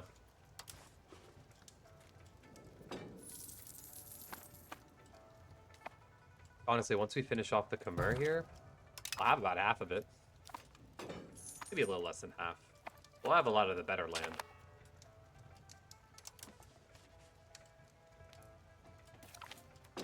That could be a fun final goal. Once I consolidate my region and get a lot stronger. Rip the mandate of heaven from China. Alright. Why do they make the pop-ups pop up 5 times? I don't get it. Oh, I lost my 100 mil guy. Lower ship construction? Sure. I don't even think I'm building ships right now. Speaking of which, though, you need to go back to patrolling coast here. Except not over here. Or really even here. Just this area. Yeah.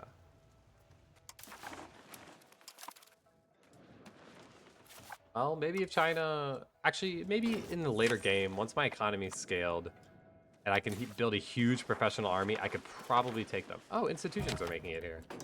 That's good, because I'm almost done with the printing press stuff. New World's already pretty solid here. China already has all pike and shot. That's great to see. What do I care more about, New World or Pike and Shot?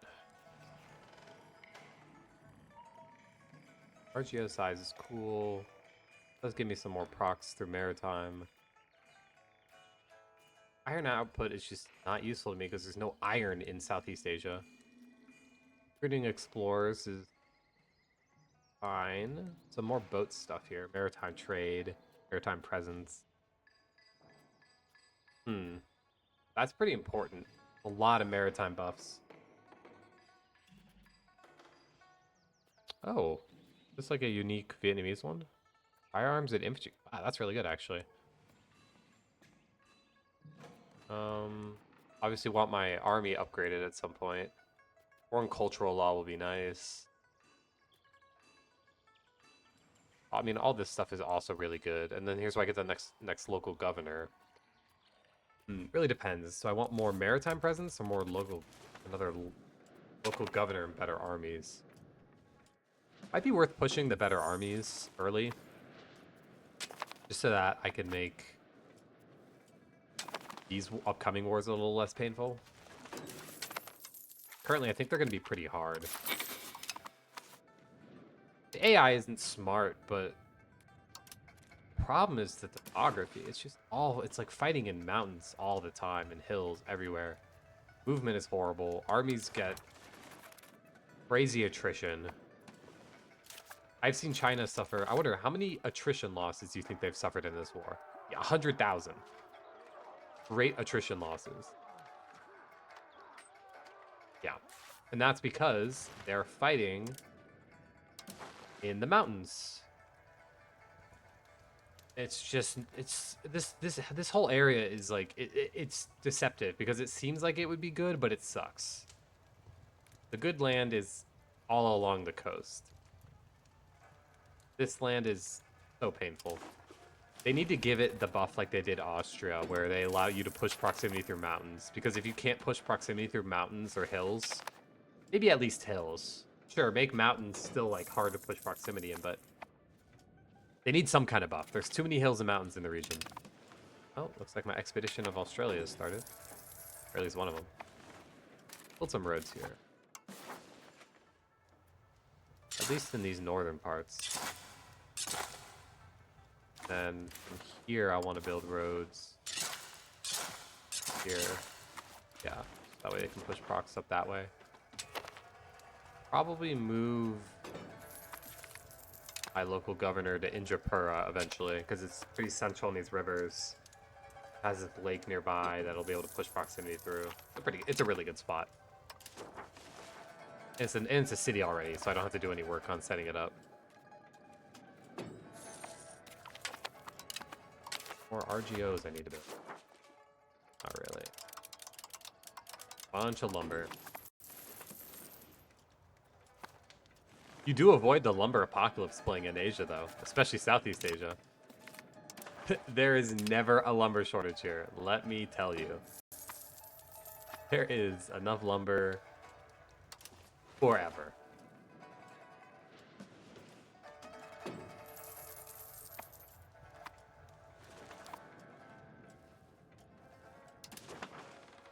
The procs here is pretty good. I'm pretty happy with this. Once these roads get up and get a little more pushed in here, things will get way better once I'm able to put a local gov here. Wish this annexation wasn't so slow. I swear I am big enough to where I should be getting the bonus by now. I've gotten it for other nations, like for like 5 and 6 province nations. I've gotten it. This isn't that much different. Wow, China is actually accruing some crazy losses here. Their levies are getting hammered. 177k loss to attrition.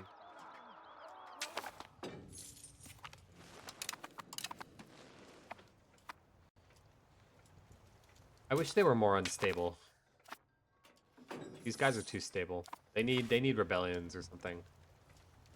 Be historically accurate too. Oh, we're missing. Oh, in the home market. Oh, great. We have no iron, isn't it? I built any more bog iron smelters. 3 more there. I'll be able to build a bunch here.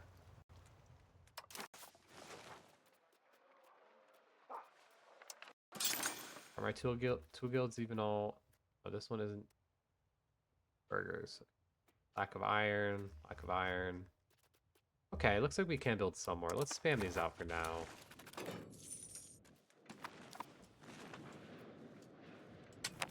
I don't want that hampering me too hard here.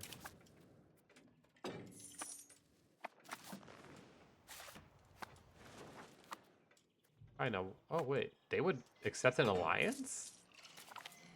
Oh, because of our royal marriage. That's crazy. I mean, an alliance would secure my borders. That'd be crazy. I'm allying China. I think I like EU5 more. EU4... EU4 was fun in the sense that, like, you could expand really easily. The game was a lot simpler. It wasn't simple. I'm never going to describe an EU game as simple, but it was comparatively simpler. But I think I like EU5 more. There's a lot more depth to the gameplay. The buildings are way more interesting than EU4's buildings ever were. Oh, no, definitely that. It's more interesting. The warfare is slower, which I don't mind. Like, expansion is usually slower. But EU4 did have a few things going for it. The UI was... Honestly, the UI was fine. It was hard to learn. It was harder than even EU5's UI to learn. Which is crazy, because I don't think EU5's UI is very good either, but EU4's UI was definitely harder to learn, but... The game was pretty fun. You could expand super easily as, like, any nation. Getting alliances was super easy. Certain nations were super overpowered. Like, Poland was insane in EU4. France... Oh, I got a union with someone. But there was a bunch of, like, insane stuff. Hong. Oh, that's actually a good union. Ooh. But yeah, I do think EU4...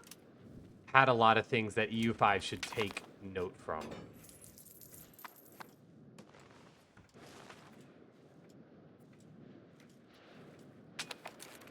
Like, oh, I don't even think, like, how antagonism worked in EU4 was honestly better than how it works in EU5. It was less cheesable, which I guess some people might not like, but I thought it was a little more fair. It was harder to just... Well, you could still blob, but you were going to have to fight coalitions all the time. I just wish coalitions would declare more often. The law changes here. I've been sticking with the same laws for a long time here. More loyalty of subjects means I could print more money. Could be something. No, I don't really want to push centralization quite yet.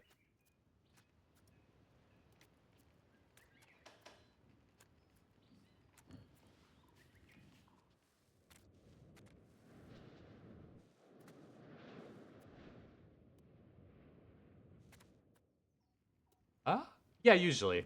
I tend to stream from around like 11 to 4 my time.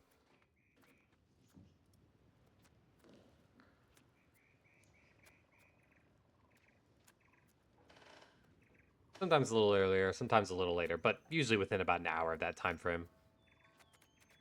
Oh, I mean, honestly, only thing that really could use some, which is maybe just this. Could do Confederal Union. I don't usually stream on the weekends. I'm not necessarily opposed to it, but that's when I spend a lot more time with my fiance, so...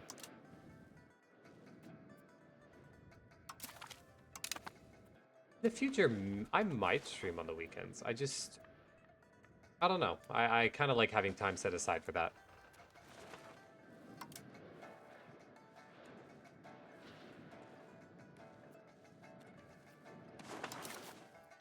What am I spending right now on my subjects? What do they demand? Oh, they're actually mega loyal. I guess I'm super decentralized. Okay, I don't really need to push loyalty of subjects at all then, but I can turn this slider even more down. Like I need the diplomats right now.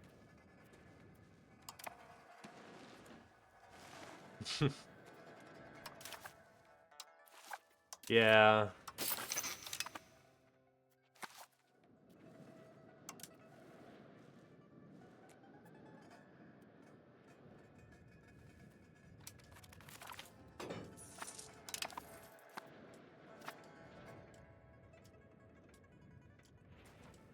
Plus some minus 4 left.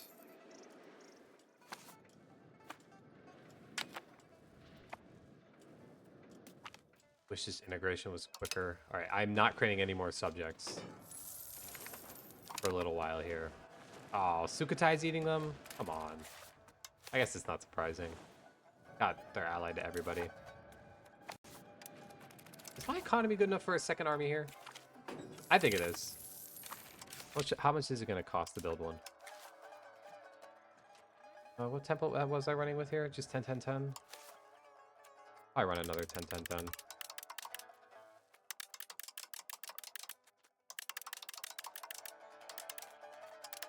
Two elephant auxiliaries. That costs 16k? Okay, I'm gonna save up for a while then to build that.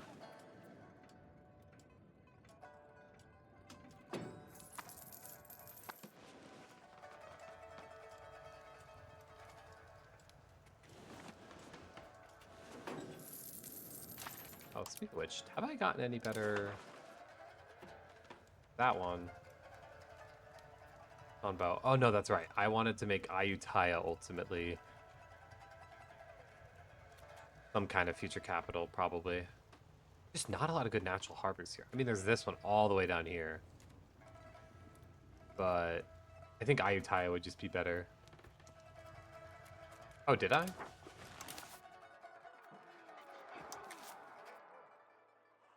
Oh. Oh, yeah. Oh, I messed that up. Why did I do 10? Oh, yeah, I totally messed this up. Thank you for pointing that out. What have just created the worst army ever. Yeah, that's what I want. Oh, it's a little cheaper, too. I was about to have 20 cav. I do not need 20 cav in an army. I am not a horde. Ooh, speed of integration plus 10 is cool. Am I still missing tools in the market? I don't think I have enough iron. Is that not the problem here? Use my tool. Oh, yeah. Iron. Iron. There's just no... They cannot make iron this important and then only give you one sword. Like, in the whole region. Where's the next closest thing? Is it over here in China? Yeah. Like... How are you meant to build anything if there are 3 sources of iron within, like, this entire block of the map? Ridiculous. Yeah, I mean, I'm making box melters, but just, like, I can't make many more until I start integrating my subject. I've already maxed out this whole region. I guess if I'm making log smelters, I need charcoal kilns in order to run them efficiently. Make sure those are up and going. But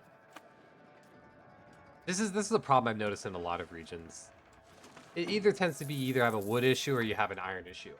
Now these days you definitely don't have a wood issue, but you have an iron issue. In like Europe, you tend to have more of a wood issue than you do an iron issue.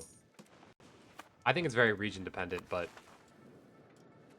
they've like got to reshuffle how much all these things cost. Or just put more iron throughout the whole game. And more wood. Though I think the wood, they just need to make sure that the costs of all the production methods aren't so expensive.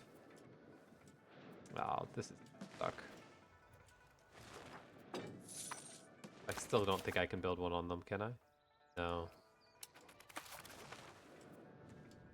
Well, as soon as I integrate these guys, I'll be able to build a couple more bog iron smelters, and that should help somewhat. I think pretty soon, based off of the most recent update.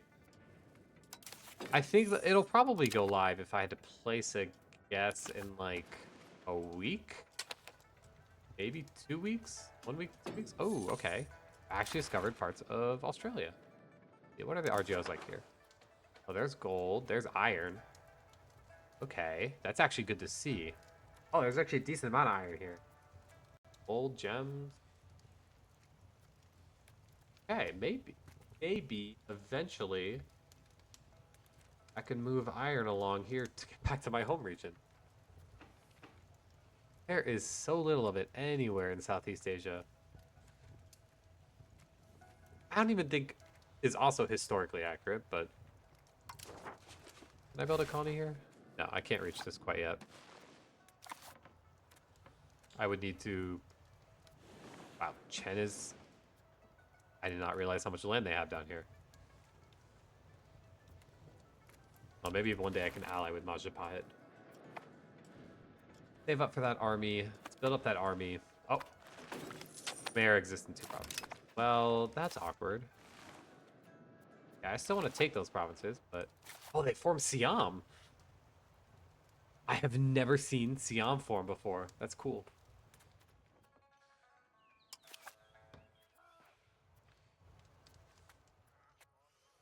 Did they get... I wonder, does Siam get unique bonuses? I don't know. I don't know if Siam has any unique stuff.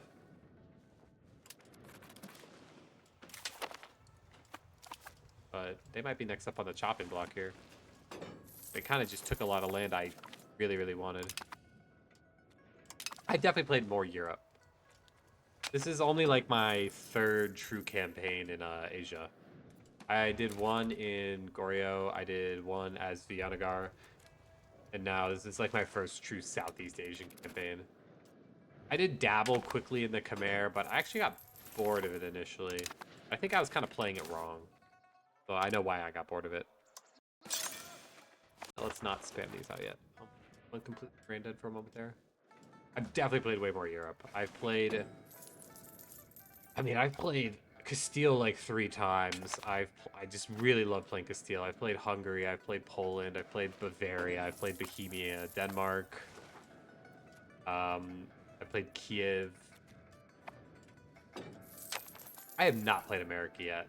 I don't even know who you should play in America. I guess maybe the most interesting region right now is Mexico. But... Damaged. Wow. Yeah, I guess I'm not. I almost would like, I guess maybe the way to play it would be to start as England, colonize, create America, and then just switch tags to like the Republic of America, and then try to like form the US. It actually could be a pretty fun campaign. The problem is that you get to do all that setup. I don't even want to do the setup. I just want to jump to the part of the game where I can play as the Republic of America and not have to deal with all the other setup. I don't want to rival these guys pretty. I could wait a minute. Couldn't I? They offering me a alliance early? Oh, not anymore. Positive opinion. Oh, we don't have a royal marriage anymore. That's why. Oh, already improved. Well, I guess if we ever get royally married again, maybe we can ally. That would make that'd make any war easy, but that almost draws the fun away. I probably wouldn't call them in. They're building academies? Too many of those.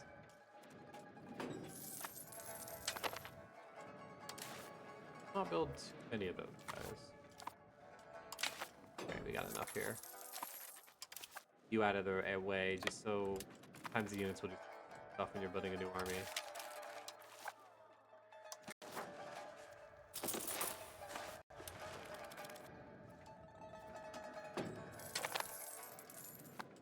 Forming up a new one.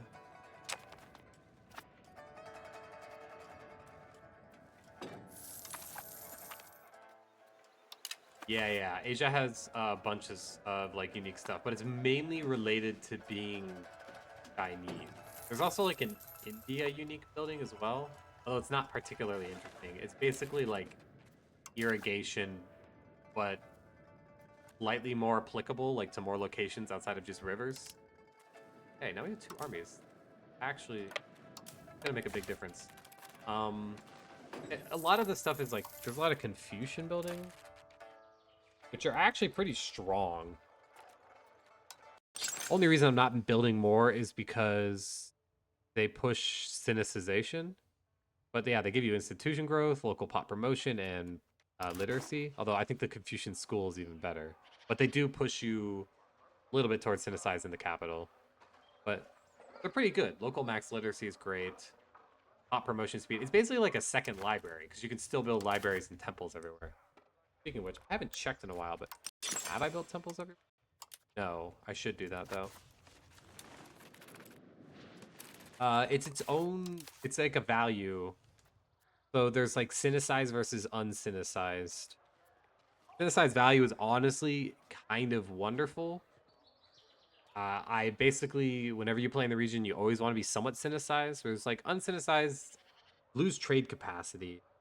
And honestly, the rest of it is not that great, if I'm being real. No, I don't really want to push any of those values personally, but the only downside to being very Sinicized is you get a bunch of bad events relating to it. That like China is basically just trying to influence you. But typically, as long as you stay under 80, it's not too bad. I find that the really bad events start popping up when you have like 80 to 90 Sinicization. I don't know if there's an actual like cutoff point or if that's just what I've noticed, but yeah, from what I've noticed, you just kind of want to avoid being too Sinicized, but the benefits are great. The upside is really, really good. Big Winch, can I build more libraries? A couple more. Always worth building those. And the bureaucracy. Alright, I don't really care about righteousness that much. Tools and tools. Here we go. That part of the game where I can't... And the thing is, like, building more won't help. Problem is... Yeah, the problem is just iron. I build more bog irons? Probably not. Nope. Well, I can build like 2 more. Okay. No, I don't have any pets. Our apartment doesn't allow for pets.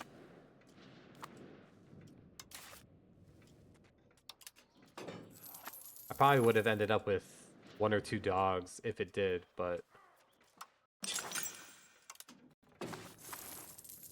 It does not. Although, I see a lot of people walking around here with pets. I've always been a little curious as that. Like, if it's just people from neighboring complexes, or if it's people... like, in our complex who are grandfathered in with pets, but... I didn't even realize I was getting aliens. I should probably check on this. Anything I really care about? That one could be bad. Okay, no, they'll look kind of not that significant. I would, but the rent here is kind of really good for what the place is offering, so I really, really hate to get kicked out of this place. Pretty hard to find affordable rent in our state, so when you do find it, you really don't want to miss out on it. Well, I can at least build paper. That just requires wood.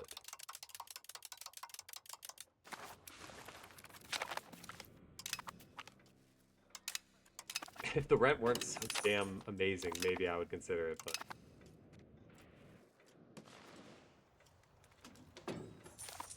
the prices being the way they are nowadays... hard. My tax base? About 2.2k. Pretty good. Nothing crazy. Not bigger than basically everyone else around here, though. 1.8k for them. 800 only. 400. 100. 1.1. A Majapahit. Only 800. Obviously. Almost 8k. But yeah. Oh. 1.1. So I have the highest tax base of basically anybody in the region outside of China. Okay. Oh, so much stability. I think in reality, it was mainly just trying to remember my history here. Honestly, I don't know too much history about South like Asian colonizations. I know a lot more about like African and American colonization, but I think it had a lot to do with India wasn't unified at the time, so they basically just made deals with a lot of the local leaders, like, hey, like give us some amount of local power and build these plantations for us, and we'll basically keep you in power as long as you keep providing us with cash. And then eventually, I think they had a strong enough hold in the region to where they kind of could just dictate how things went. Something along those lines. U5 in U5, I don't even know how that would really work out. I want to push for the no. I want to push for the upgraded armies first. Yeah, upgraded armies first. Then we'll go back and get mill tactics as well. Grab this too. We're really strong. Then let's push for the local governor. Possible government reforms. The merchant quarters, definitely. RGO size, yes. House of Parliament is super good. Really want all of this. I don't know if it's worth pushing for all this early. Yeah, basically that. And because there wasn't like a strong unified power to keep them out of the region, they were able to take over a lot of India. Or at least maybe not directly control, but indirectly control all the trade in most of India. The reason China was, I guess, harder or easier at points to influence. Whenever China was like somewhat centralized and unified, no one could really control it because they could basically kick you off their land. But whenever it was shattered or there were rebellions, it was a lot easier because you would just pick a side, support them economically with like guns or just with general goods. Yeah, that sounds very British. I would check out. All right, let's go back to Simil.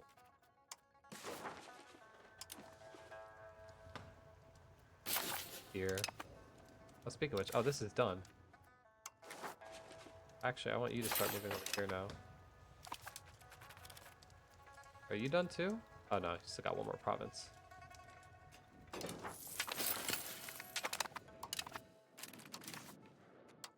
Okay, you're done tone well.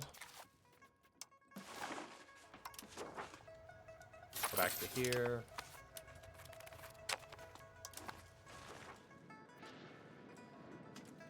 Okay, we have a parliament. Do I want... How much longer is this?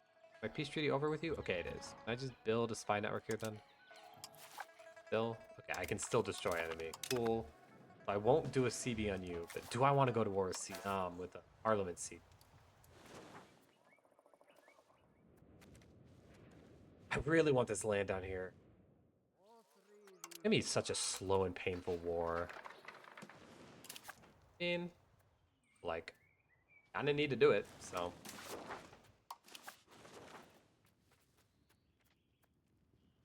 That doesn't really matter. I'm probably gonna fail it anyways. I want the rest of Angkor. Move my armies. Have one in the north and one in the south.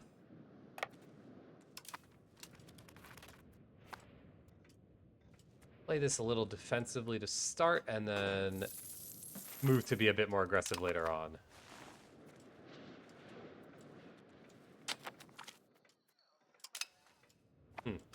Maybe I shouldn't have ended Khmer's alliance with Vajapayat. Maybe that would have kept them safe for longer, so I could have fought them again. What's done is done, but maybe in the future I should think a little deeper about things like that. I think this region is all... Yeah, it's all Bruh culture. I'm not accepting Bruh. I'll accept Khmer because it's huge, but Bruh is just not big enough for me to want to do that. Yeah.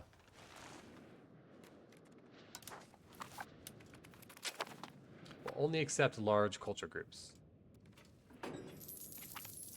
Bit of a tool shortage, but kind of just have to wait for this land to integrate, I think, before I can address it. Well, not everyone's in position. Time to fight a defensive war. Should I get my levies up for this? Yeah, probably. Man, build. See where they pop out at. Okay, I saw an army over here briefly. 98 guys. Not really worried about that. 300 guys. We'll go fight them up. Oh, never mind. My vassals got to it. Over here. They're just not gonna show up? What's going on here? They're taking their sweet time to organize. I guess I'll start sieging. There's one army. We'll deal with that. But they're pro army. No. Okay, levies. That'll be easy. Speaking of, bring y'all down south. They'll also consolidate and spread out.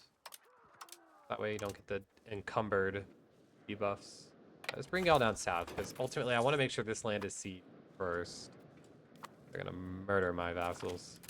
That's fine. The vassals are just kind of here to work as targets. Wow, I'm getting a lot of pop-ups. Oh, blockading here. Can we hunt that down? Or they're southern armies? Missionaries or legitimacy? Ooh, definitely not legitimacy. Yeah. You feel a little weird throwing these guys in now, but I think I'm here just in case. There's an army. Oh, we can crush that. Just go beat them up. Yeah. Oh, another one?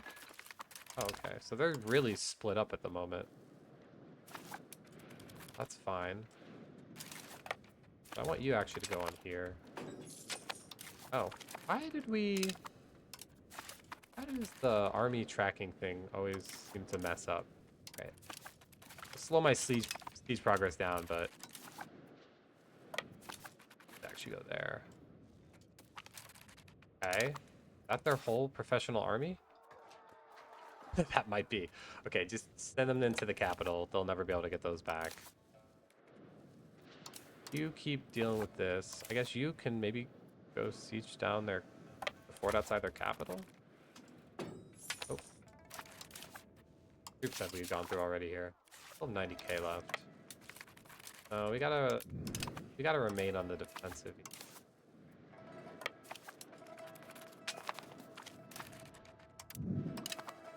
Okay.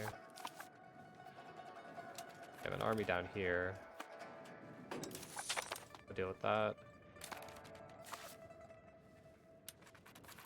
I'll something over here briefly. Passive and political crisis. Ooh, okay. Another bit of professional army? It was, okay. You also go over to this fort. I'll keep sieging. I'm back into my lands. I want actually unsiege whatever that is. Not over here. Oh, are they actively at war with somebody else too? Oh, this is good. They have a little bit of split attention here. Yeah, okay, this is actually good. They'll be wasting a lot of their time and maybe even losing some troops. Oh, nice. We siege that down. Losing some additional troops to attrition here. Did I not? No, I did siege that. Okay. Okay. Unsiege Sime. Troops are down too. Okay, they're losing fast here.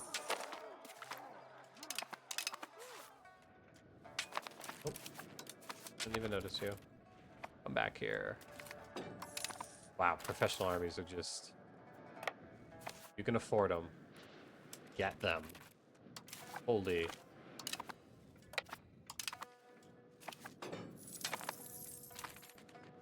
Do I want to siege Pina down just so I can get some extra money and break their alliance? I can take more from Siam. I do have to take... No, I actually really don't have to take aggressive expansion into account. I have nothing with nobody right now. I think that might be the move. I'll try sieging. If I need to get off the siege, that's fine.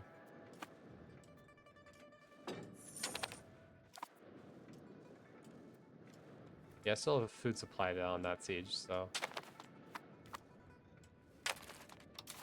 Not completely ignore the economy while I'm doing it. Still need to upgrade more of these scriptoriums.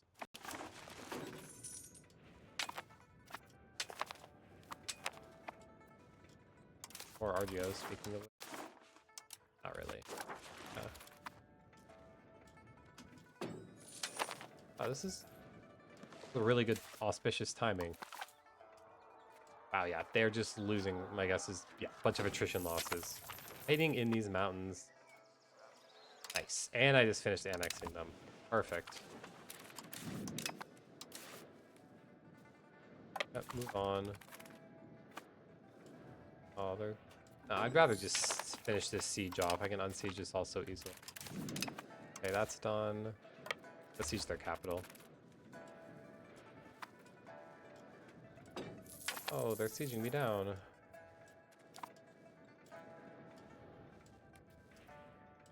Oh, I guess that does cut off my supply line, so it is not great.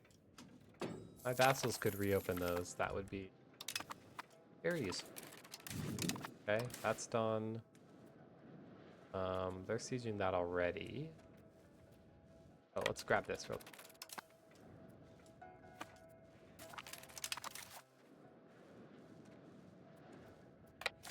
Let's siege it. Thank you, vassals, for doing what you do. Okay. They're not going to be able to unsiege that anytime soon. And we can go finish them off now.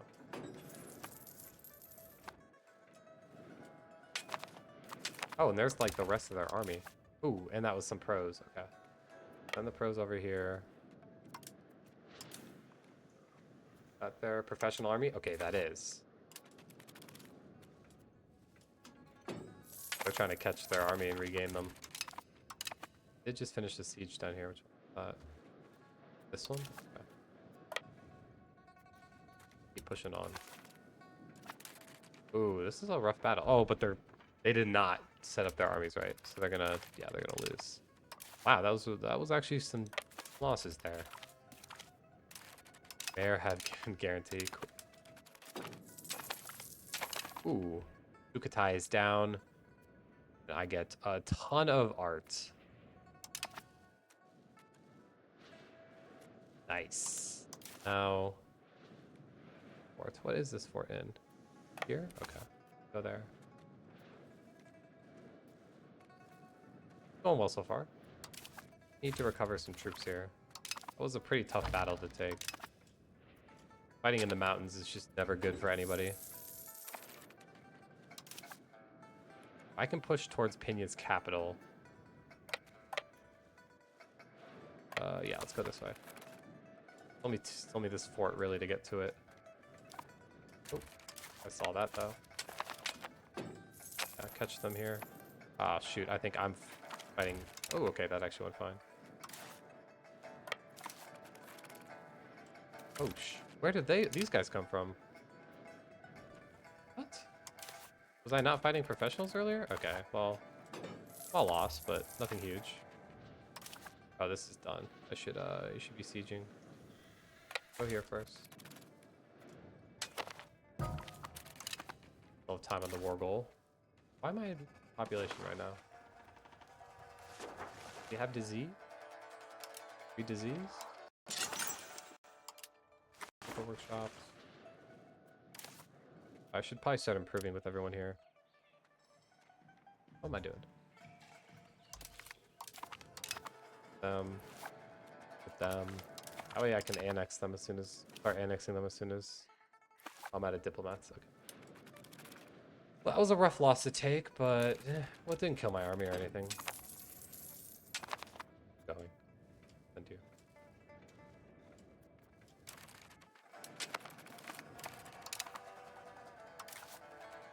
Why are you here? Where did I send you? There? Oh, no. Oh, they're going the long way to that. Yeah.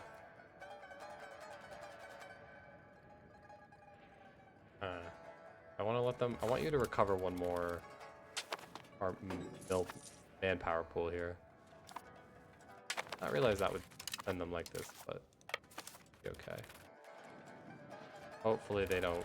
They could come and kill them. But I'm hopeful. Hopeful. I don't think I'm gonna be able to do peace with Finja though. I could just white piece them so I get more war score. And then break it here. Oh, we already have 100%? Perfect. Okay. I think I want the rest of Angkor. Oh, I also definitely want them to end their alliance. Care about maps? Not really. Care about money? Not as much as land. Take all their coastal land. And Ayutthaya. And just for the sake of clean borders, let's take this too. Yeah. Oh, I still have war score, so maybe... Wow, that's a lot. Is it because I don't... No, I haven't sieged. I mean, that's pretty good for the first war. I don't really want to take disconnected land right now. You know what? I will take a little bit of money. I think this is good for the first war. Didn't really lose any vassals, so I didn't lose meaningful population.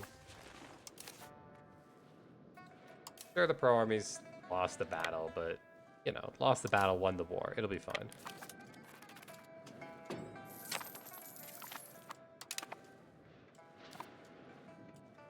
Now we can go back to not spending that much money on our army. Improving the economy. Oh god, what happened to food costs again? Why did they balloon?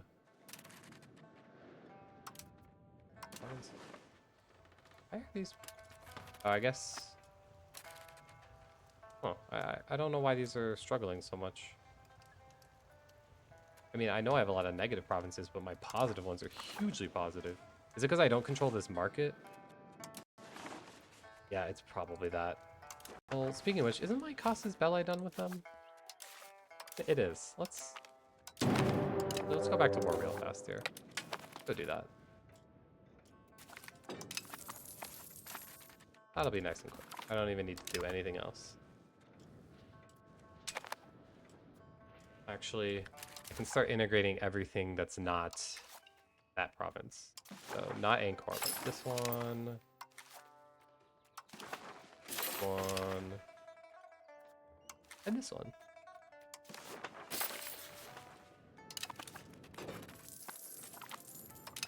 Ooh, training fields.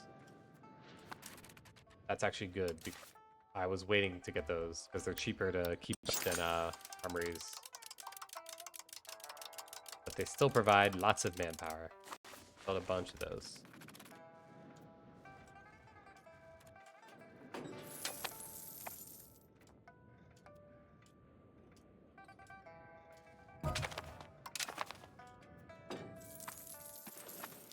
Well, I'm pretty happy with this progress so far today. Taking a lot of the land I was most excited to take. Oh, I should have started annexing before I started this war. Oops. Well, it's whatever.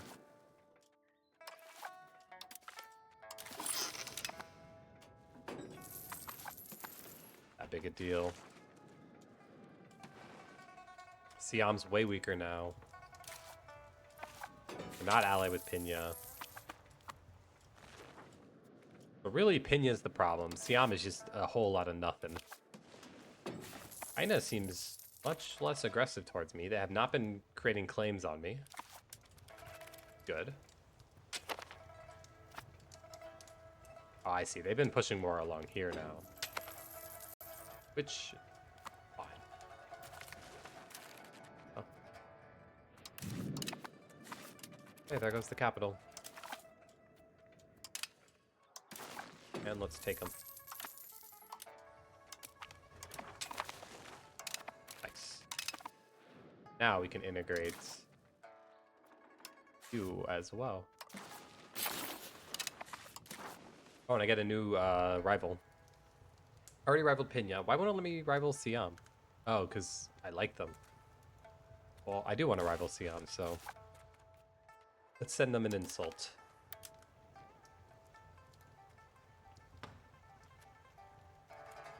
Sure, that works. Oh wow, they extra hate me now. One insult went from positive 100 to minus 150. And they declared me their rival. Perfect timing. Yeah, I love that change. To not have to wait for Parliament change is so much nicer. Destroy rival is actually comparable to the old version. You guys like me enough? Oh. But you will soon.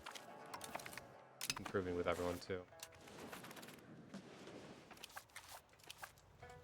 I guess I could probably do low A. Yeah, I could do low A.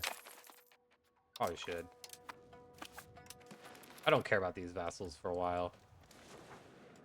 Oh, let's turn back off the armies. And maybe build more irrigation, because oh my god, food costs. What is up with that?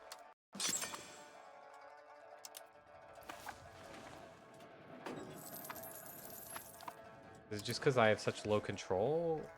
I mean, that should hurt my tax base, though, not my food. Well, I can build more roads over here. I integrate Indrapura here. Oh yeah, I extra hate it. That's why I stream at the time I do, because I cannot force myself sometimes to wake up early enough. I'd love to stream slightly earlier in the day, but I am an insomniac, so it is just not really an available option to me in a lot of cases. Lose one people. Or we lose 1,500 ducats. Nope. One person it is.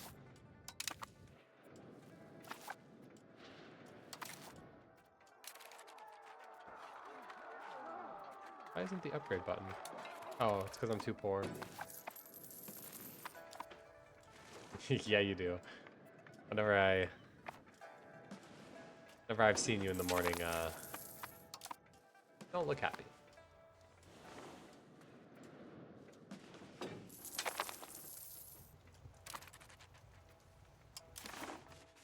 Parliament. Doesn't even want Parliament CB. Monster Trade Expedition?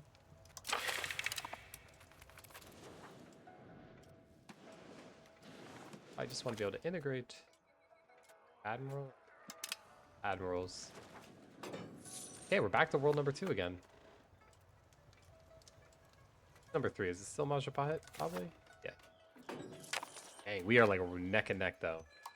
We've been neck and neck for a while. I'm surprised they've been able to hold on to all this land. Because I thought they got a disaster that forces them to lose all their vassals, but maybe there's a way to navigate it to where you don't? I don't know. Never played them.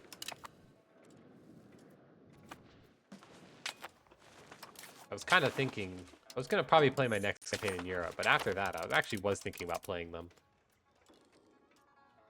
Lose 5%. I'd rather not lose cash right now. Alright, I can upgrade you, and I can upgrade you, though. It's gonna cost a little more, though, to maintain. Definitely need to not build any more armies for a while here. Oh, I'm also over the limit. That's not great. Oh, I'm a lot over the limit. What's that costing me? Yeah, okay.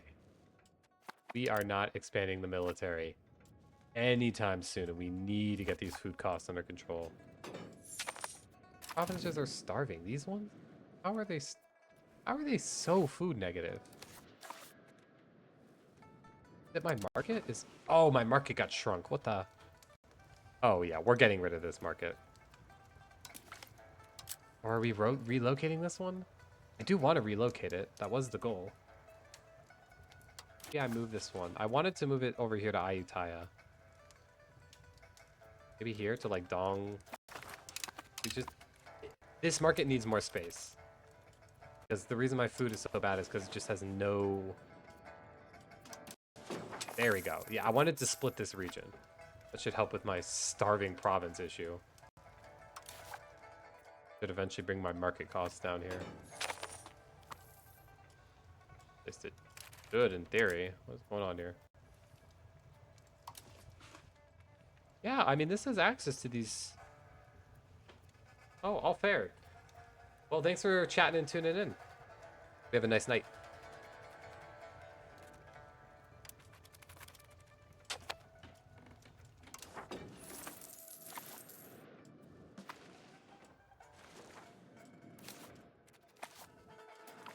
Why is this so bad?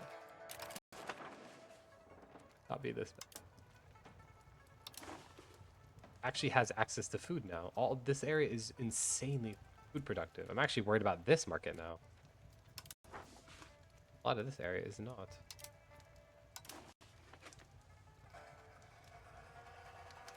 Got some stuff, some food, but great.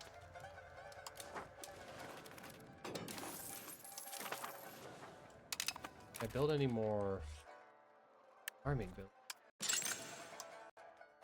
Honestly, no, we kind of do need the available peasants.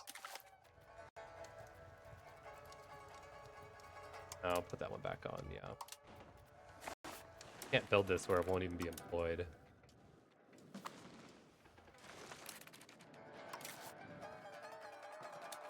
Total population, primary, accepted. Okay, maybe it's the primary or accepted. Is that my issue right now? I do have a lot of non-accepted people here. I don't want it. Camus. Maybe I do accept the Camus. People do they got?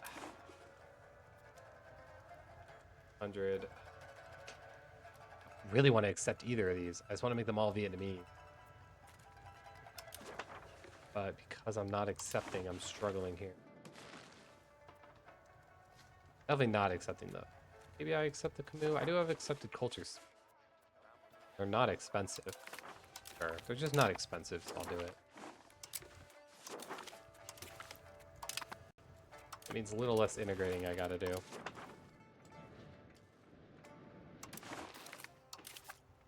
Should help my economy as well. Yeah. Bunch more cores. Speaking of which, this is still not... I'm over it. Go here.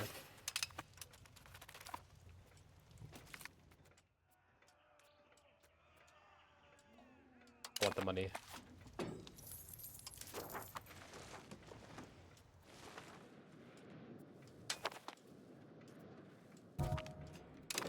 Cool.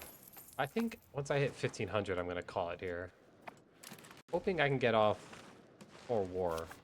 Am I building a spy network here, or did I not start that? Oh, my spy already got discovered? Oh, but I did build a spy network, but I probably still have a truce, yeah.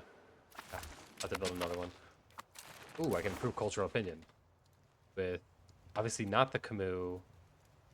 I will be doing that. They're a huge culture group, so if I can make them cheap... Yes, that helps a lot. That just saved me like a whole extra cultural capacity.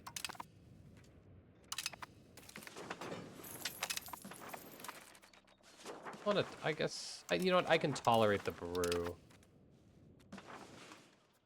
Because at least tolerating them means the rebels won't grow.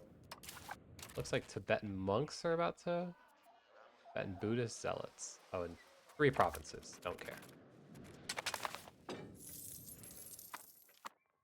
my god, food has gotten worse somehow.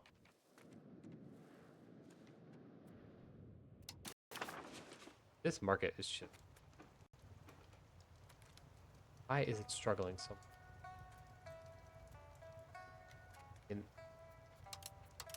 I don't get it. I don't get it.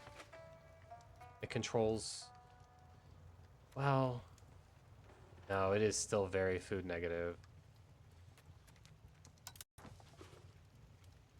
Because they control this like northern region, which is why it's not a problem. really any way to fix that, though. Or irrigation and hope it gets better.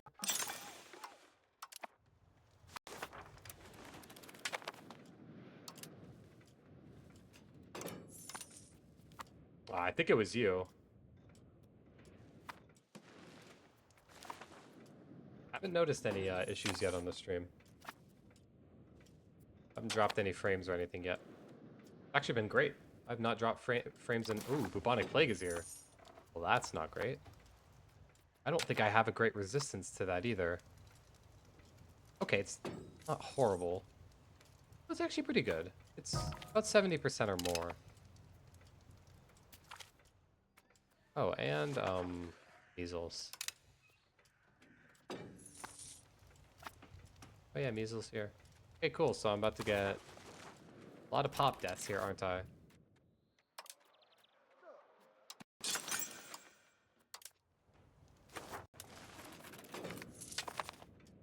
Ooh, I am now the cultural hegemon.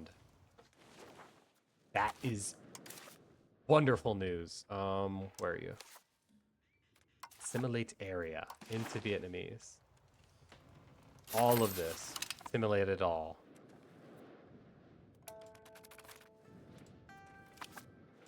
Ooh, that is an awesome development to hit right before this, before these things have wrapped up. Let's. Can I be able to spend that yet? 14. Oh no, I can. What to say? I have this upgraded army, but I can't even upgrade it. I don't have enough population under my like direct control. Oh, I could. Oh, maybe my stream did lag out for a second there.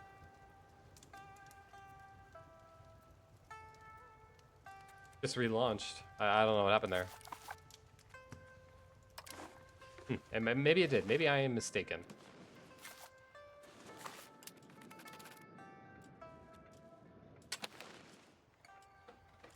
I didn't see anything, but like it did.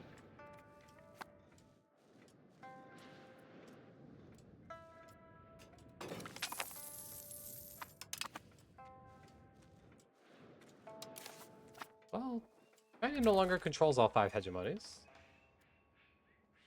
I'm not really close to them on most other fronts, though.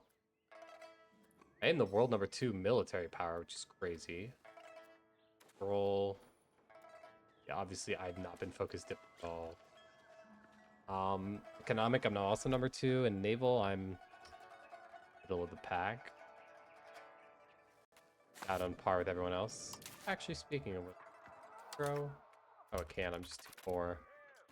Don't really want to grow it either right now. There's more money I gotta spend. Food.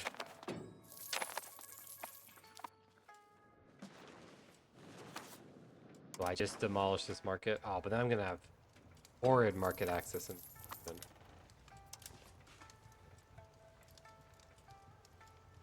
It just shouldn't be this bad. Just doesn't make sense to me. My biggest expense. It's more expensive than anything except buildings. One market. It's like really well placed. Like I want it here, but if I relocate it, if I move it more north, maybe up to Indrapura. If I move it inland, I wanted it coastal. I could put it here. I'll try it. I mean, at this point, can't hurt to just try something.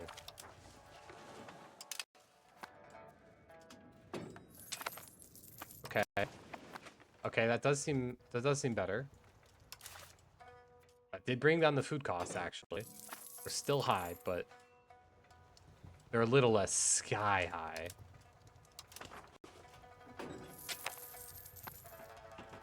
Because at least I have these like super food rich areas here. Honestly, this market might need to get moved over more. But like over here. But I'll have to wait a bit to do that. Okay, that helped. That helped. In 1496. How soon does my tree... Well, actually, ooh, I don't even think I'll be able to go to war. But I can start creating the Casus Belli. And on next stream, we can go to war.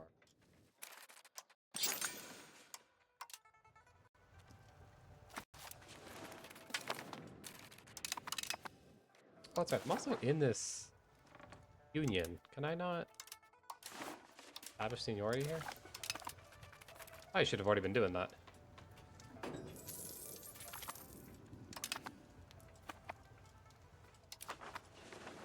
Oh, now I'm paying for legitimacy. Well, we lose a little money here. Is what it...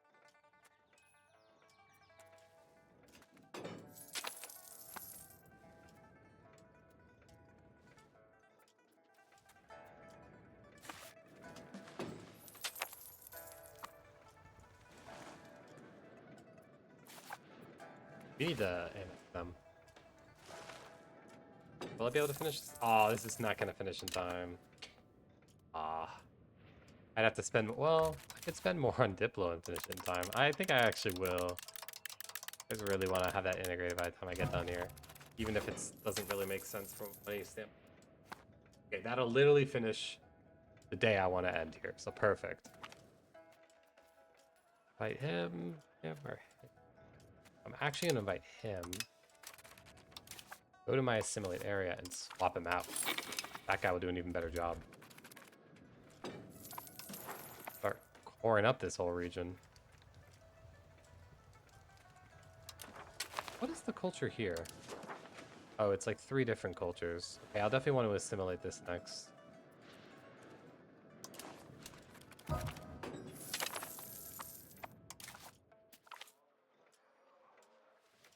Services, yes.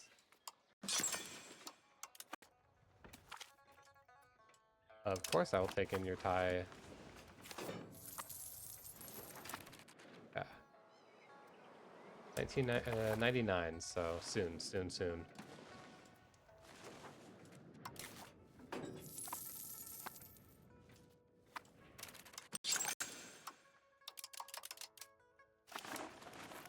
Looks like paper is super profitable. I'm just super poor.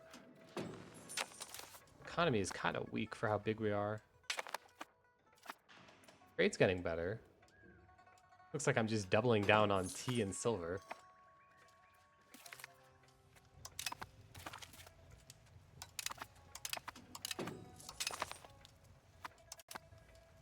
Well, honestly, this has been a great stream. I've established a junior partner here, so that basically means I approximately control this whole region, although it will take a while to integrate this whenever I get big enough to actually start. But this is awesome. We've taken out the Khmer. They don't even exist. Started to push into Siam. Oh, royal. Okay, fine. Just marry a noble then.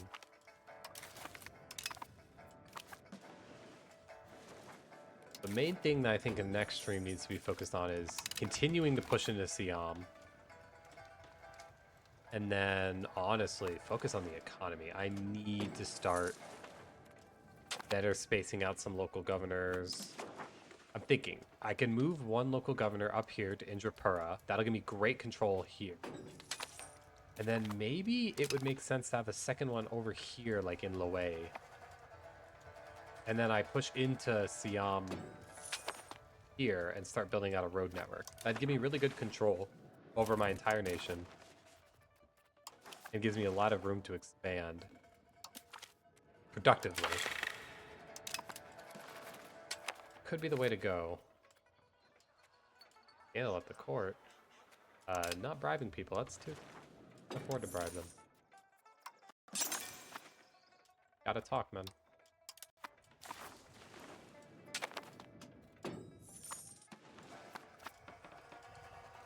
But this is pretty good. I've more than doubled my population. My military went from kind of paltry to... honestly, might be second strongest in the world at this point. Ooh. With the Northern Yuan again.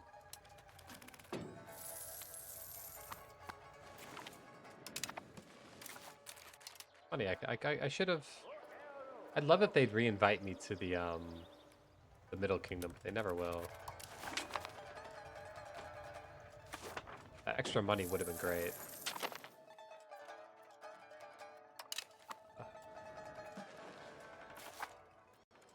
Come on, April. Soon. Proximity is really good. Only gonna get better. I need to put around here. The roads to the T is good. These T provinces are super valuable.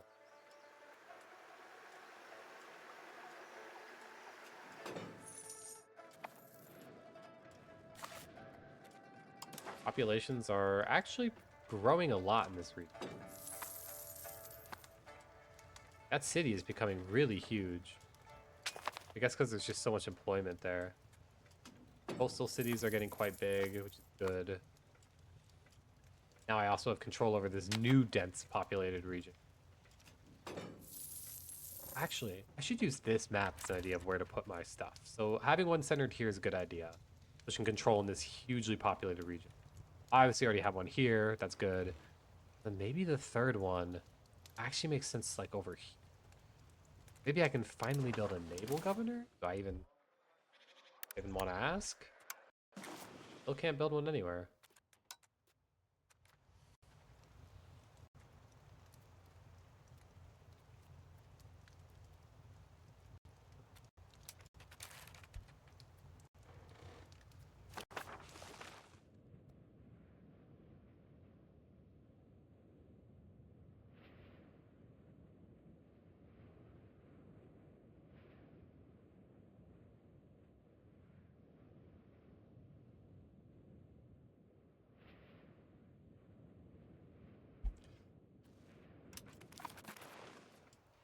Got a little bit more time. Oh, wave of innovation. That's more research speed.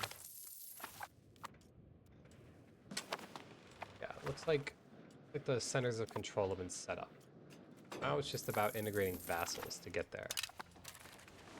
You still gonna integrate in time? Yes, perfect. Once you integrate, I'll know.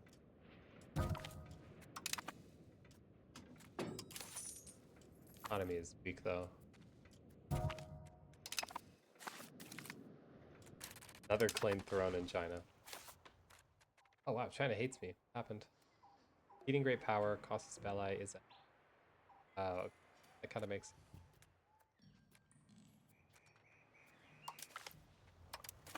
They not hate me.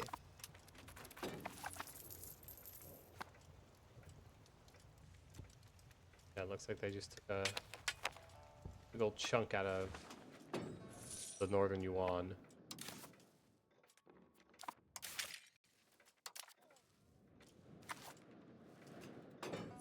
We're getting close here.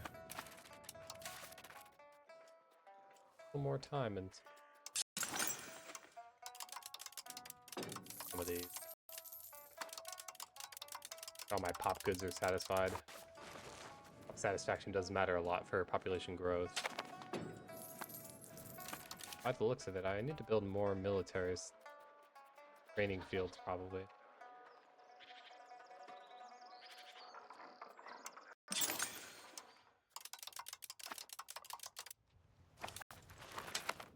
Need to actually build up my manpower. Jeez, so depleted.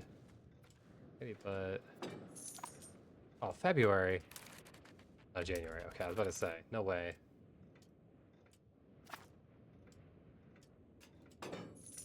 Alright. Looks like we made it into the 1500s. We just annexed a vassal. We'll be able to annex, hopefully, another one up pretty soon here. Formed a nice long empire. And we've lost some wars to China, but, you know, what can you do? China. Nice to call it.